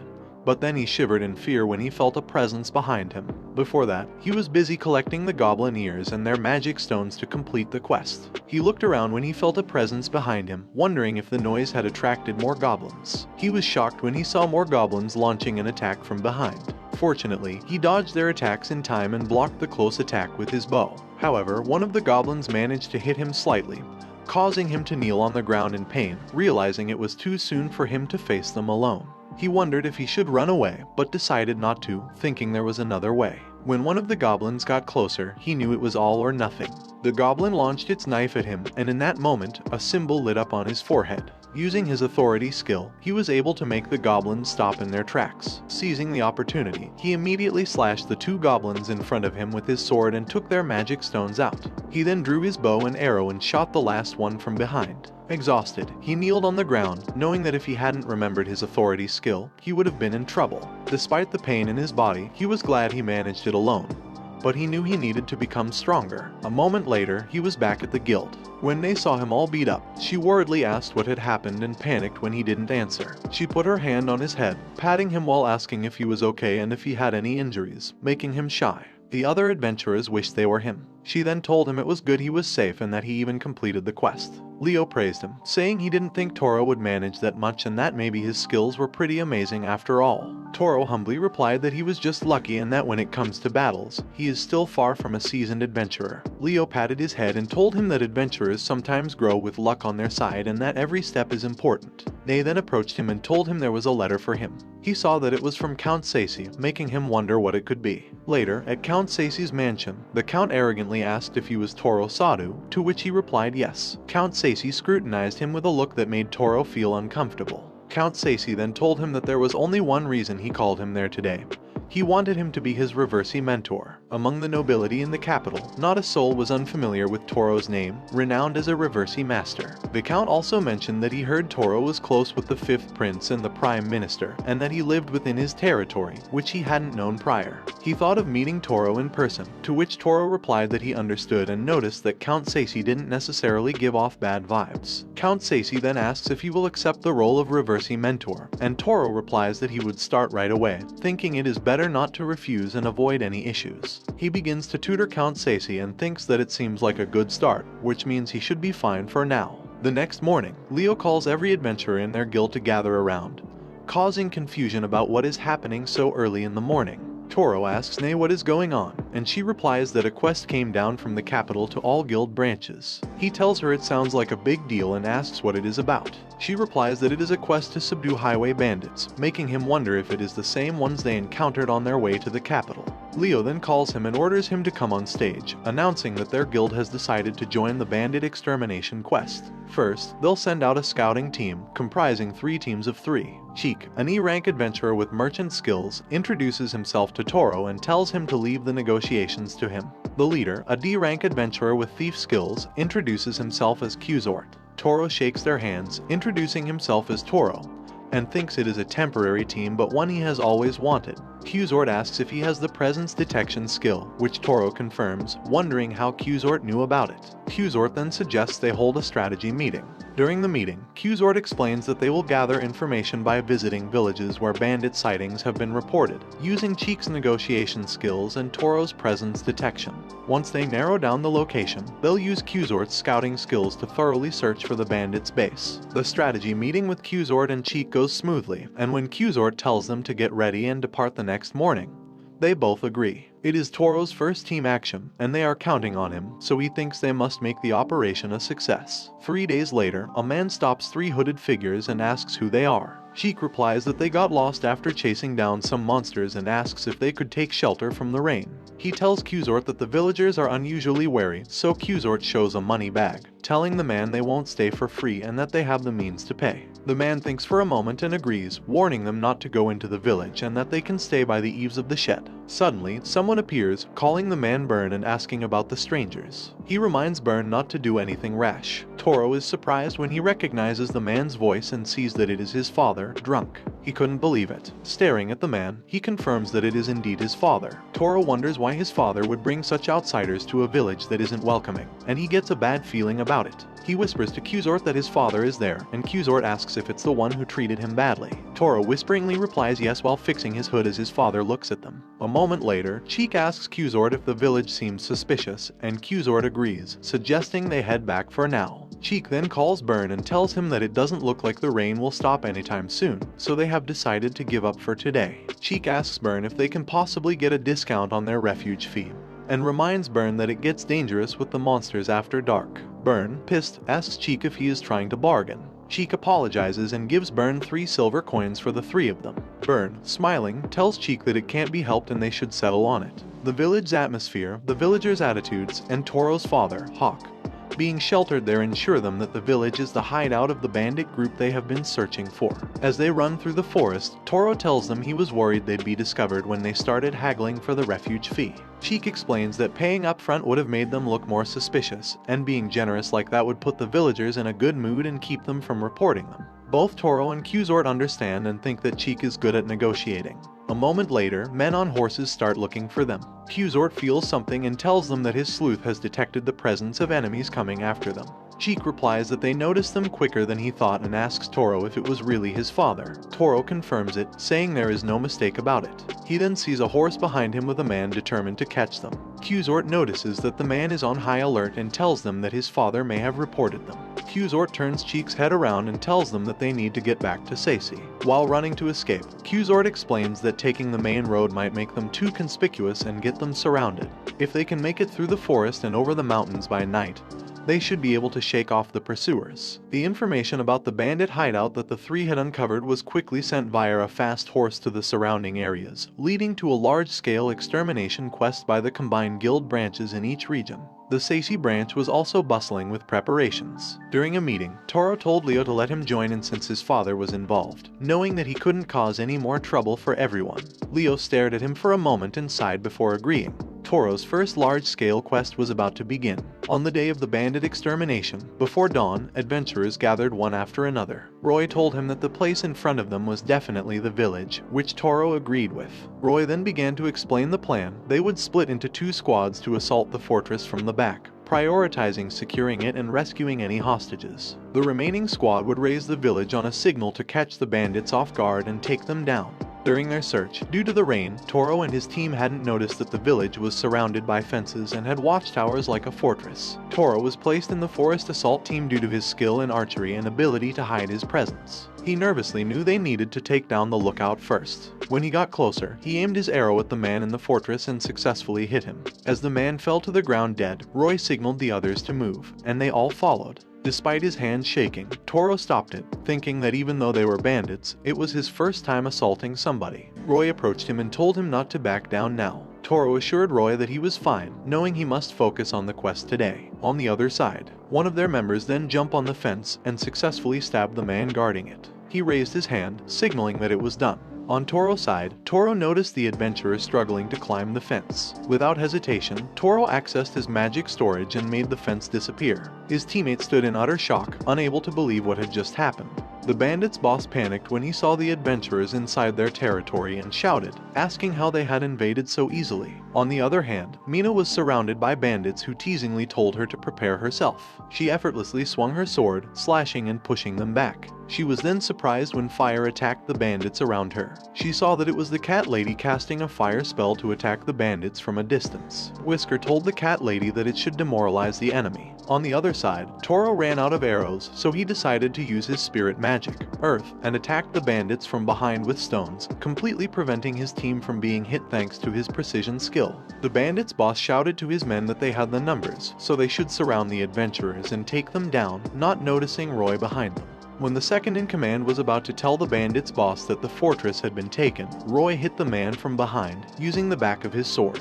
The boss turned to face them, confidently telling them not to underestimate him and boasting about his swordsmanship. However, Toro activated his spirit magic, Dark, and threw it on the boss's face, blinding him. Nina then kicked the boss hard in the face, making him collapse to the ground. Nina and Roy gave Toro a thumbs up, praising him for the nice follow-up. Toro waved at them and gave a peace sign in response. A moment later, when everything was over and the bandits were arrested, Mina thanked him for saving them, and he was glad he managed to help. Thus, Toro's quest to subdue the bandits was successfully completed. After that, Toro's skills were recognized, and he became active in temporary teams. During that time, he had been receiving letters from the Baron of Sacy offering to take him into service, but he continued to refuse, valuing his life as an adventurer. One day, a knight slammed the Adventurers Guild door open, unrolled a long scroll, and asked if Toro Sadu was there by order of the Baron of Sacy. Roy angrily told the knight that they couldn't just barge in there, but the knight dismissed him, telling Roy to step aside, which infuriated everyone. Leo asked what was going on, and Toro wondered if it was about him. As Toro's achievements became widely known, Viscount Sacy repeatedly sent messengers inviting him to become a vassal. Leo was infuriated by the Viscount's one-sided attitude and continually declined the offer, insisting Toro was essential to the guild. The Viscount then sent a messenger directly to Toro, tempting him with promises of a lavish lifestyle. Toro respectfully responded that he wished to continue his life as an adventurer, humbly declining the offer. The messenger furiously took his coat and told Toro he would regret wasting the Viscount's generosity, making Toro think it was turning into a hassle and hope that nothing would come of it. Leo asked how things had come to this, making Toro feel worried. The head knight stepped forward and told Leo that the Lord had heard about the rumored young adventurer who was unhappy with his terms, felt insulted, and became furious. Leo asked the head knight if he said rumored, to which the head knight replied yes and explained that Viscount Sacy was annoyed to hear rumors of an adventurer more popular than himself in the city. Moreover, the messenger claimed that Toro insulted him, leading to this uproar. Toro was confused because he knew he had declined politely. Leo, noticing Toro's confusion, told the head knight that Toro was not one to insult others and that if they listened to what was actually said, they'd know Toro was not that kind of person. The head knight acknowledged Leo's point but explained that Viscount Sacy didn't listen. Leo then told the head knight that he would speak to the Lord himself, so they should leave before the situation escalated. When the head knight looked back, they saw people rallying outside for Toro's sake. The head knight then respectfully told Leo that he understood and they would take their leave. They walked out of the guild, making Toro hope that it would settle the issue. Despite Toro's worries, the commotion spread throughout the city. The citizens knew of Toro's good deeds. His role in subduing thieves had even been turned into a puppet show, earning the people's favor. However, there were also those who viewed his achievements with disdain, causing a rift in the city of Sacy. Toro was thinking that it had become a bigger issue than he thought when Ney noticed him and told him not to worry because the rumors would die down soon since they were baseless. Roy then approached him, telling him that everyone knew he was a good guy, which the other adventurers agreed with, saying not to let it get to him. They mentioned that their kids were fans of his and that only a few believed such rumors, making him teary-eyed. He thanked everyone from the bottom of his heart. Several days later, one morning, the knight once more arrived at the door of their guild. The head knight walked inside holding a scroll, making everyone pissed and wondering what it was this time. Toro asked Ney if something was wrong, and Ney told him not to go outside. However, the head knight shouted that Toro was suspected of being part of a band of thieves and there was a warrant for his arrest, so he must come with them without resistance, showing a scroll to everyone. Toro was shocked to hear he had a warrant for his arrest, and everyone was confused. Leo clenched his teeth in anger and shouted that it was nonsense, but the men immediately grabbed him and told him to calm down. Leo furiously faced the head knight, who simply stated that resistance would not be tolerated and anyone who interfered would also be arrested. Roy shouted to Leo, asking who would help Toro if Leo got arrested too, making Leo calm down. The head knight then demanded they hand over Toro quietly, making Toro realize that it had gone too far. He handed his sword to Ney, asking her if he could entrust her with it while he was gone. She accepted it, and he walked away, thinking he couldn't trouble everyone at the guild anymore. The head knight then told him he was under arrest and put handcuffs on his hands. They dragged him away, and Leo shouted to him not to worry because the guild would do everything they could to support him. Ney cried as she tried to approach him, and the others felt hopeless. The guild door then slammed shut. Later, Toro was beaten up during an interrogation. The interrogator asked if his father was a thief. Toro replied that he had been living at the guild as an adventurer before he knew about his father being a thief, and he only found out during a subjugation quest. The man slammed his hand on the table and grabbed Toro's head, shouting that his father had escaped arrest and accusing Toro of helping his father flee. Toro explained that he was busy fighting alongside other adventurers at that time and had no time to pass on information. The man slapped him and shouted for him to be silent. After the beatings and interrogations, Toro was left in a cell, severely beaten up and wondering what he should do. His magic was sealed, meaning he couldn't even use magic storage, but he was sure that Leo, Ney, and everyone at the guild would come to help him.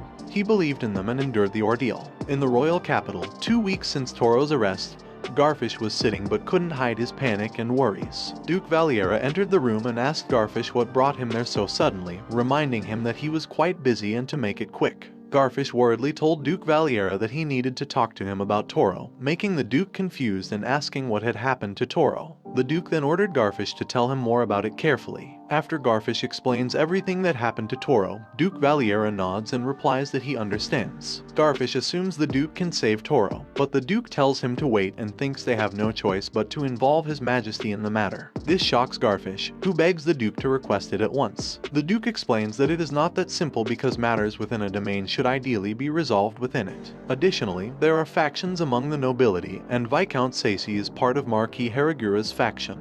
Garfish asks if that means they are a faction opposed to the Duke, and the Duke replies yes. He then tells Garfish that many nobles enjoy reversey, so they should gather them to write a petition. They will also ask the Queen for her persuasion and involve Prince Flu as well, which surprises Garfish. And so, a young boy's arrest turned into a major affair that mobilized the nobility, and now threatened to shake the very foundations of power. When Prince Flu hears the news about Toro, he thinks it is absurd. Sebi tells him that he understands how he feels, but it is quite unprecedented to advise the king directly, bypassing his brothers. Flu knows that Sebi is right, so he decides to meet with his brothers first and ask his mother for her help as well. Prince Flu and Sebi then agree on their plan. Thus, the prince's legendary reverse match with the prime minister and the involvement of Toro, the young instructor, became the talk of the palace. Soon, the king himself took action. On the other hand, Toro was still in prison, feeling hopeless. When the food arrived, he saw that it was moldy bread and dirty soup. Yet, he rushed to it in hunger and bit into it, but then he felt paralyzed and realized it was poisoned.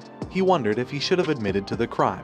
Yet, the voice told him that the special skill condition was confirmed and it was he who endured every hardship. He acquired status ailment resistance and status ailment recovery, making him incredulous that the voice of the world would save him there. He wondered if it was the destiny the fortune teller spoke of. He then remembered the fortune teller telling him that she sensed the world's vibrations from him.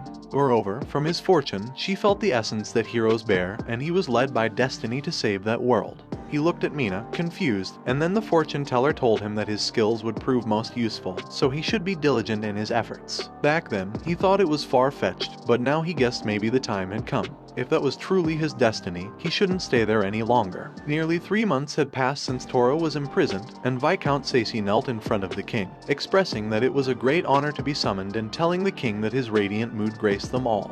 The king addressed Viscount Sacy, trusting that he was aware of why he had been called, making the Viscount sweat in fear and stutteringly reply that he was afraid he did not know. The king informed him that rumors claimed he had imprisoned an innocent boy, the Reversey tutor, under false charges. Viscount Sacy panicked upon hearing this, and the king continued, saying that he had received numerous pleas for Toro's release, causing distress. The king then tapped his finger on his chair and asked what the Viscount had to say about it. Viscount Sacy shook in fear and couldn't answer, but then the king told him that while it was his domain and how he governed his people within the law was his concern, he could not turn a deaf ear to such an outcry for the innocent. The Viscount wiped the sweat of fear from his face and stutteringly replied that he had come to realize Toro's innocence, and had already begun the release procedures. He then bowed his head to the floor and apologized to the king for the concern and trouble caused. Everyone present knew that the arrest was a unilateral decision by the count and recognized his desperate lie. Yet, the king loudly declared that Toro's innocence was confirmed and that he was relieved to hear it from the Viscount. The king then told him he could leave, to which Viscount Sacy replied affirmatively and walked away in fear. The king then asked Duke Gredo Valiera if it satisfied him, and Duke Valiera replied that he merely voiced his concern and that no issue remained with the count. Prince Flu thanked his father for his intervention, ending the saga of Toro's arrest, which had even involved the king.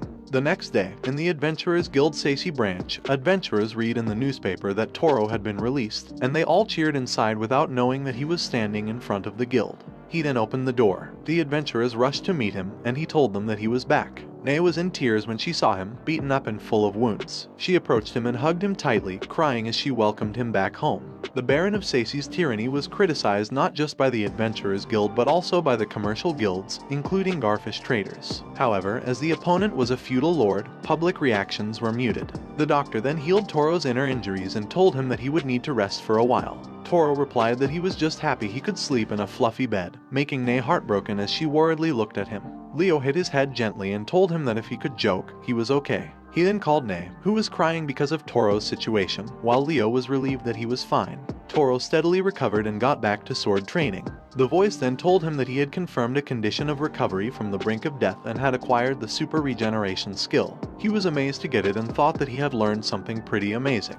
He also thought that it was about time to do what he had been meaning to do for Sacy, and repay the favor by making that special food. A moment later, he was back in the guild and in the kitchen with Leo and Nay. Leo looked at the swarm of ingredients on the table and remarked that Toro had bought quite a lot again, and they were all things that could only be found in the capital. Nay then asked him what he planned to make with all those ingredients. He replied that when he was in the capital, he thought of adding a new menu item to the relaxing inn, something he really wanted to eat and something he wanted everyone to try. Leo and Nay looked at each other, confused, and both asked what it was. He replied that it was curry rice. He explained that it was a magical dish that could enchant anybody. They asked him how he made it, and he thought for a moment before replying that he recalled having eaten it but was not so sure about the combination of spices. A month passed, and the creation of curry powder proved to be an unimaginable challenge. The kitchen was filled with the unique smell of spices to the point of receiving complaints. After much sweat, tears, and runny noses, he finally did it. He made a curry rice meal, which once again added to his unique menu with the name of curry rice. After discussions between the innkeeper of the relaxing inn and the owners of the tavern across the street, it was decided that Toro would fund the renovations to transform the tavern into a curry specialty restaurant. Once the renovations were complete, the restaurant opened to the public. While eating together, Nei noticed a swarm of people entering the restaurant and told Toro that it was a huge hit. However, Leo reminded Toro that starting over from G rank was unavoidable due to the rules. Toro reassured Leo not to worry, acknowledging that he couldn't take on quests for over 5 months. Nei asked Toro if it was okay for him to only register as Toro.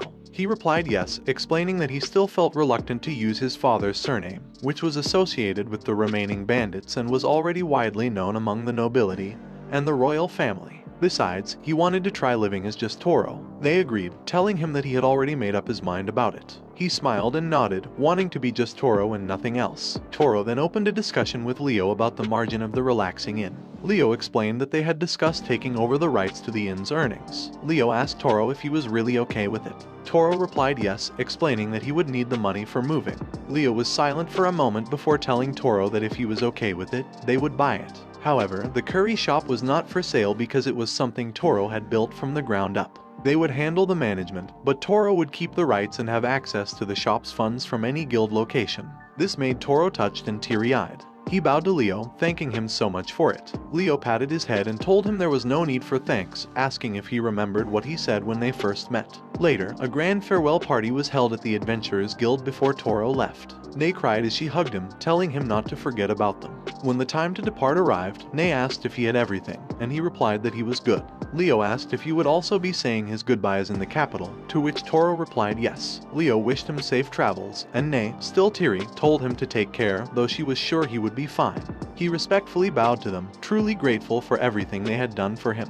Mina asked if they should go, and he thanked her for agreeing to escort him to the capital. Toro, who had reincarnated into another world of his own volition, set off on a new adventure guided by fate. After a long journey, they arrived at the royal capital. He thanked Mina for her help, and then he noticed a blue light in front of him. Intrigued, he chased it, weaving through the crowd and the bustling streets. The light eventually stopped in front of a fortune teller. The fortune teller greeted him, saying they met again. She sensed his many questions and he confirmed, expressing his curiosity about his prophecy, and asking where he should go next. The fortune teller cryptically replied with the next place he should visit. Later, he arrived at Dance's village. As he approached, the guard noticed his guild pendant and, with a lazy demeanor, assured him that if the guild vouched for him, he was welcome. The guard also warned him that Dance's village was wary of outsiders and advised him to avoid causing trouble. He nodded and thanked the guard. As he walked inside, he couldn't help but feel nervous due to the gatekeeper's lack of enthusiasm and the cold stares from the villagers. He looked around, recalling that the building with the blue roof was the guild hall. Soon, he spotted it, although it had a large hole in its roof. He entered, causing the receptionist to look at him in confusion. Showing his pendant, he stated his intention to base his activities in the village. The receptionist placed his pendant in a device and instructed him to wait. However, she seemed disappointed upon discovering he was a G-rank novice, and directed him to the bulletin board for quests. Realizing this was the worst reception he had ever received at an adventurer's guild, he asked the receptionist where he could find an inn. She informed him there was only one, an unnamed inn 2 houses down. He thanked her and soon arrived at the dilapidated inn, wondering if he was at the right place. Inside, the innkeeper asked what he wanted, emphasizing that it wasn't a playground for kids. He took out his storage, requesting a room, and surprised the innkeeper by paying in advance with silver coins for 10 nights. Though amazed by the silver, the innkeeper coldly directed him to his room, the second from the back. Upon entering, he found it messy and dirty with a broken doorknob. Despite this, he was relieved to have a place to stay. Sitting on the bed, he examined the doorknob, planning to fix it later. He encouraged himself, deciding this would be his base for a while, and planned to take on some quests. Returning to the guild, he saw a repair quest. Knowing he couldn't be picky as a G-rank adventurer, he accepted the quest and set out to explore the village. He then climbed onto the guild's roof. With his woodworking skills from making reversi and his precision skill, the repairs would be a breeze. Activating his precision skill, he started repairing the hole in the roof. Several minutes later, he was finished, leaving the receptionist amazed. As he climbed down, the receptionist asked if his name was Toro and if he had skills in woodworking, as she never expected the repair to be done so beautifully. He simply asked if the quest was clear now. She coldly replied yes and told him to let her complete the paperwork. As she began the paperwork, she mentioned that he had cleared several quests in the past and met the promotion criteria. She informed him that he was now F rank. He thanked her and accepted his new adventurer's pendant. A moment later, he was putting the key in his room door when he felt a glare behind him. Turning around, he saw an adventurer who asked if he was a newcomer. The adventurer introduced himself as Bob and asked if Toro was an adventurer too. Toro replied yes, shaking Bob's hand, and explained that he was more or less an adventurer. Bob expressed his eagerness to work with him and pointed out that his own room was at the back.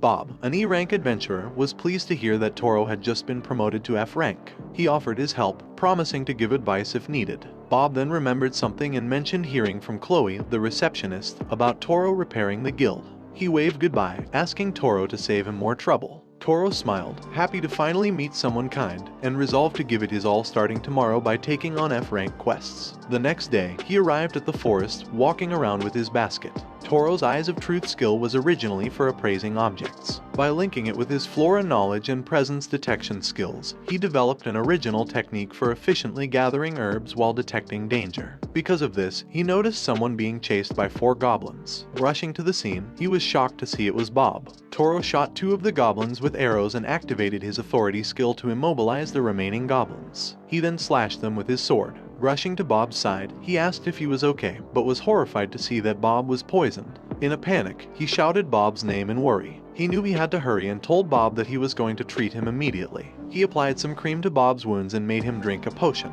Realizing the potion alone might not be enough, he decided to try something he hadn't before, combining it with an anti-poison potion to increase Bob's chances of survival. He then used his status ailment recovery skill to help heal Bob from the inside. Moments later, Bob calmed down, and Toro noticed his breathing had stabilized. Relieved, he knew it would suffice for now. Still, he carried Bob, urging him to hold on a little longer as they headed back to the village. A short while later, they arrived at the village pharmacy. The doctor informed Toro that the timely treatment had saved Bob's life and assured him that Bob would be fine. Toro expressed his relief and asked if Bob could rest there for a while, as the poison had greatly weakened him. The doctor curtly refused, stating he had done what he could and Toro should take Bob and leave. Surprised by the doctor's coldness, Toro remembered the village's overall wariness of outsiders. He helped Bob walk out of the pharmacy, reflecting on the villagers' cold demeanor, and the gatekeeper's warning about the village's mistrust of strangers. They arrived back at the inn, and Toro laid Bob down on the bed. Bob woke up, confused, and asked where they were. Toro explained that they were at the village inn and that he had found Bob unconscious but had treated his wounds and removed the poison, assuring him that he would be fine.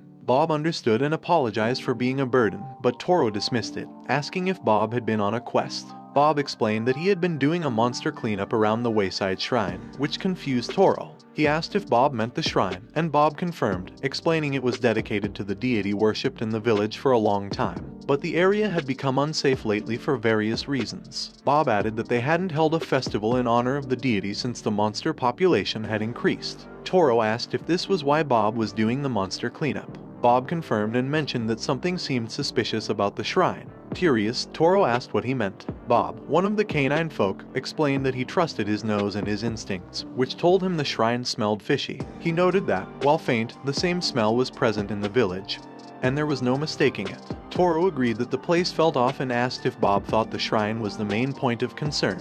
Bob confirmed, adding that a local once told him how friendly the villagers were, but Toro pointed out that it was the total opposite now. Bob, though saddened, agrees. He explains that he still owes a debt to the people there, and even if it means taking some risks, he wants to solve the mystery of that shrine. Determined, he insists that he can't take the cleanup quest due to his rank, so he should be allowed to assist Bob. Bob, however, warns that it would only increase his debt. Yet, he disagrees, explaining that he is doing it of his own free will and will enter the forest to back him up. Bob agrees and thanks him. Bob then drew his sword and declared that this time, he wouldn't screw up. They headed to the forest where the shrine was located. Toro followed Bob, activating his presence detection skill and stealth cloak as they walked. When he saw a goblin nearby, he wondered if he should let it pass. Peeking back, he saw the goblin was gone and sighed in relief.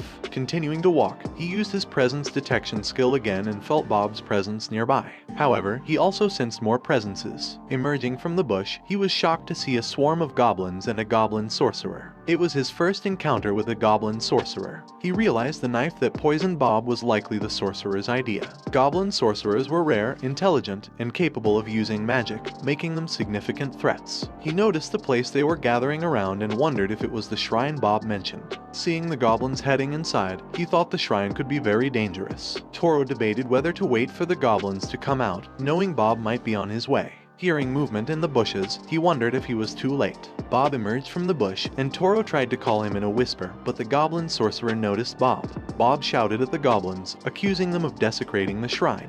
The goblins rushed at Bob, who fought them with both swords but completely overwhelmed by the goblins. Realizing the situation was dire and too much for one person, Toro saw the sorcerer creating a magic spell. He shouted to Bob to watch out, but Bob was in complete utter shock. Toro quickly released an arrow aimed at the goblin sorcerer, but it was intercepted by a sword. A goblin knight had protected the sorcerer. He shouted to Bob to look behind him, but it was too late for Bob to react. Activating his dark magic, Toro threw it at the goblins surrounding Bob and shouted that they should regroup. Bob agreed, and they both ran to escape. A moment later, they were still running away. When Toro peeked back, he told Bob that he thought they were far enough. Bob asked if he was okay and if he had gotten hurt. Toro replied that he was fine, and Bob thanked him for saving his fur, to which Toro responded that it was okay. Bob awkwardly admitted that bad habits die hard and he doesn't know when to quit until it's too late. Toro reassured him that, in any case, he was glad they got out safely. Bob then suggested they report the situation to the guild, and Toro agreed.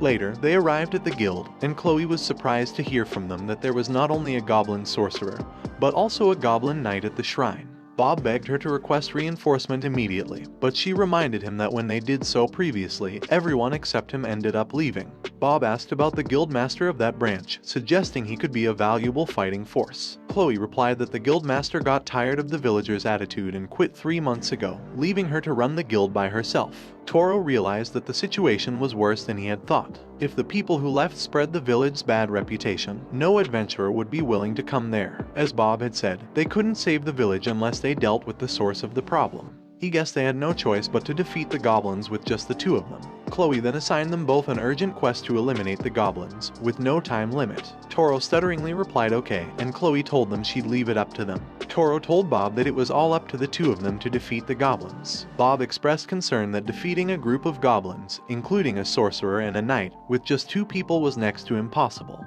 Toro laughingly replied that they didn't need to do it in one fell swoop or immediately, making Bob note that Toro had a mischievous look on his face. From that day on, Bob and Toro started a thorough cleanup of the goblins around the shrine.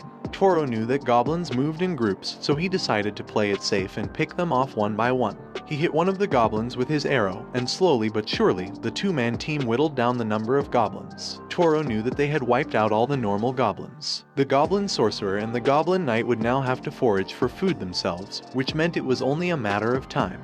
Yet, he also knew that the enemy was stronger than them, and when push came to shove, Bob's strength would be crucial. A moment later, the goblin knight emerges from the shrine. Bob asks him if they should proceed, but he replies, not yet. The goblin knight then looks around and begins to move forward. Toro, seizing the moment, shoots an arrow and shouts, "Now, Bob." Bob immediately rushes at the goblin knight. The arrow hits the goblin knight's head armor, causing it to look back in anger and block Bob's attack with its shield. Utilizing his spirit magic, Toro unleashes dark magic while taunting the knight. How about this? His attack causes the knight to burn from the inside. Bob takes the opportunity to slash the knight's face with his swords. Despite this, the knight manages to push Bob away with a single counter attack, and Toro uses the opportunity to stab the knight goblin in the shoulder. Suddenly, Toro detects the sorcerer and alerts Bob.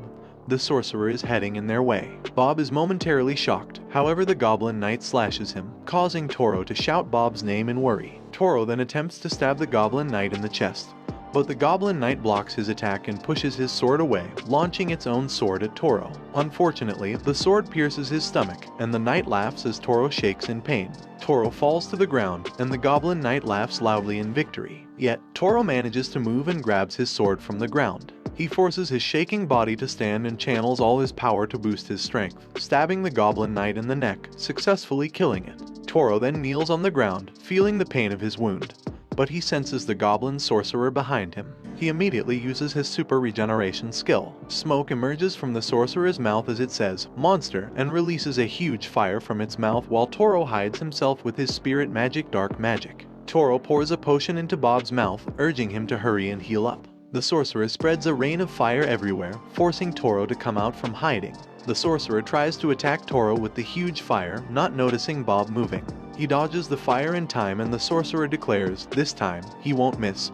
Suddenly Bob appears behind the sorcerer, ready to attack. Bob then slashed the goblin sorcerer's head and collapsed to the ground, exhausted. When he saw Toro, he gave him a thumbs up. Toro replied with an exhausted smile and sat down on the ground. He thanked Bob for saving him, but Bob reminded him that he saved him first and thanked him back. Toro then asked Bob if he could go ahead and report the quest completion, to which Bob stutteringly replied, "Sure." Bob then asked what Toro planned to do. Toro responded that he was curious about what was inside the shrine. Then he walked inside as Bob left. Inside the shrine, Toro released his light magic and looked around. He noticed that there didn't seem to be anyone inside, but dark spirits were gathering. He then saw something huge in front of him and wondered if it was a totem erected by the goblins. The sight and smell were gross, so he decided to cleanse and dispose of it. As he approached to touch it, a strong power pushed him away. Wondering if the totem was cursed, he was glad he hadn't touched it. The dark spirits swirled around him, seemingly communicating. He asked if they wanted him to cast purification on the stone as well. He agreed and purified the stone. After casting the purifying skill, letters appeared on the stone, releasing dark magic. A voice then informed him that he had confirmed the special skill condition of being the savior of 10 dark spirits, and had acquired the dark spirit magic, limit release, which left him confused as the words on the stone slowly faded away. As the words completely vanished, a dark shadow hand emerged from the stone. The dark spirit respectfully introduced itself as Pluto and thanked Toro for saving it. Pluto explained that a curse had been cast on the sacred stone where he resided, bringing harm to the village. As thanks for breaking the curse, Pluto granted Toro the blessing of the dark spirit. This blessing increased the effect and power of dark magic, as well as his resistance to it. Since Toro already possessed resistance to status afflictions, he would not be affected by the mind and ability impairments caused by dark magic. Pluto said it was the most he could do with his current strength.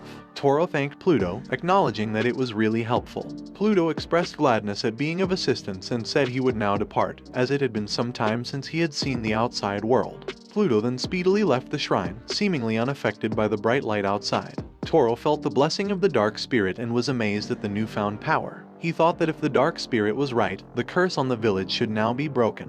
He exited the shrine and headed to where Bob was. Bob noticed him and called out cheerfully. Hugging Toro, Bob expressed his worry, saying he was about to go looking for him. Bob thanked him for helping them wipe out the goblins, but Toro replied that Bob had saved him in the end, so they were even. Bob then remarked that the fishy smell was gone and asked Toro if he had done something. Toro replied that he wasn't entirely sure, but it seemed that the curse cast on the village had been broken. Bob, shocked, asked if it was true. Toro explained that it seemed so, based on what the spirit had told him. Bob and Chloe exchanged puzzled looks, wondering what spirit he was talking about. Chloe then approached him and told him that the guild would properly reward him for completing the urgent quest, thanking him from the bottom of her heart. Toro told her to save her thanks for Bob, as if Bob hadn't noticed the problem and investigated it, he wouldn't have done anything. Bob, however, recounted how he thought he was finished when the Goblin Knight cut him down, and if Toro had been any less decisive, he would have been a goner. Bob then offered to reimburse Toro for the potion he used on him, but Toro told him not to worry about it, as it was a homemade potion, which shocked both Bob and Chloe. Chloe commented that Toro must have apothecary skills to be able to make his own potions, and noted his proficiency in archery, his ability to repair the guild house with his woodworking skills, and now his apothecary skill. Bob exclaimed that Toro was amazing, but Toro modestly replied that the only skill he had was the garbled text skill, which confused and saddened them both. Bob apologized and acknowledged that Toro must have had it rough, while Chloe also apologized for blindly praising him, recognizing that he must have worked very hard. Toro knew that in their world, the garbled text skill was also known as the unfortunate skill or the useless skill, and it went by several other unflattering names. It was natural for them to feel sympathy. They then entered the village and were greeted by happy people. Chloe remarked that the village seemed to have returned to normal, and Bob agreed, noting that the atmosphere was completely different from when he first arrived, indicating that they had indeed saved the place. Bob and Toro then bumped their fist in celebration. Toro looked at his hand and swore that he would continue to use his newfound power to answer calls for help from people all around the world, as it was the true meaning of his arrival in another world.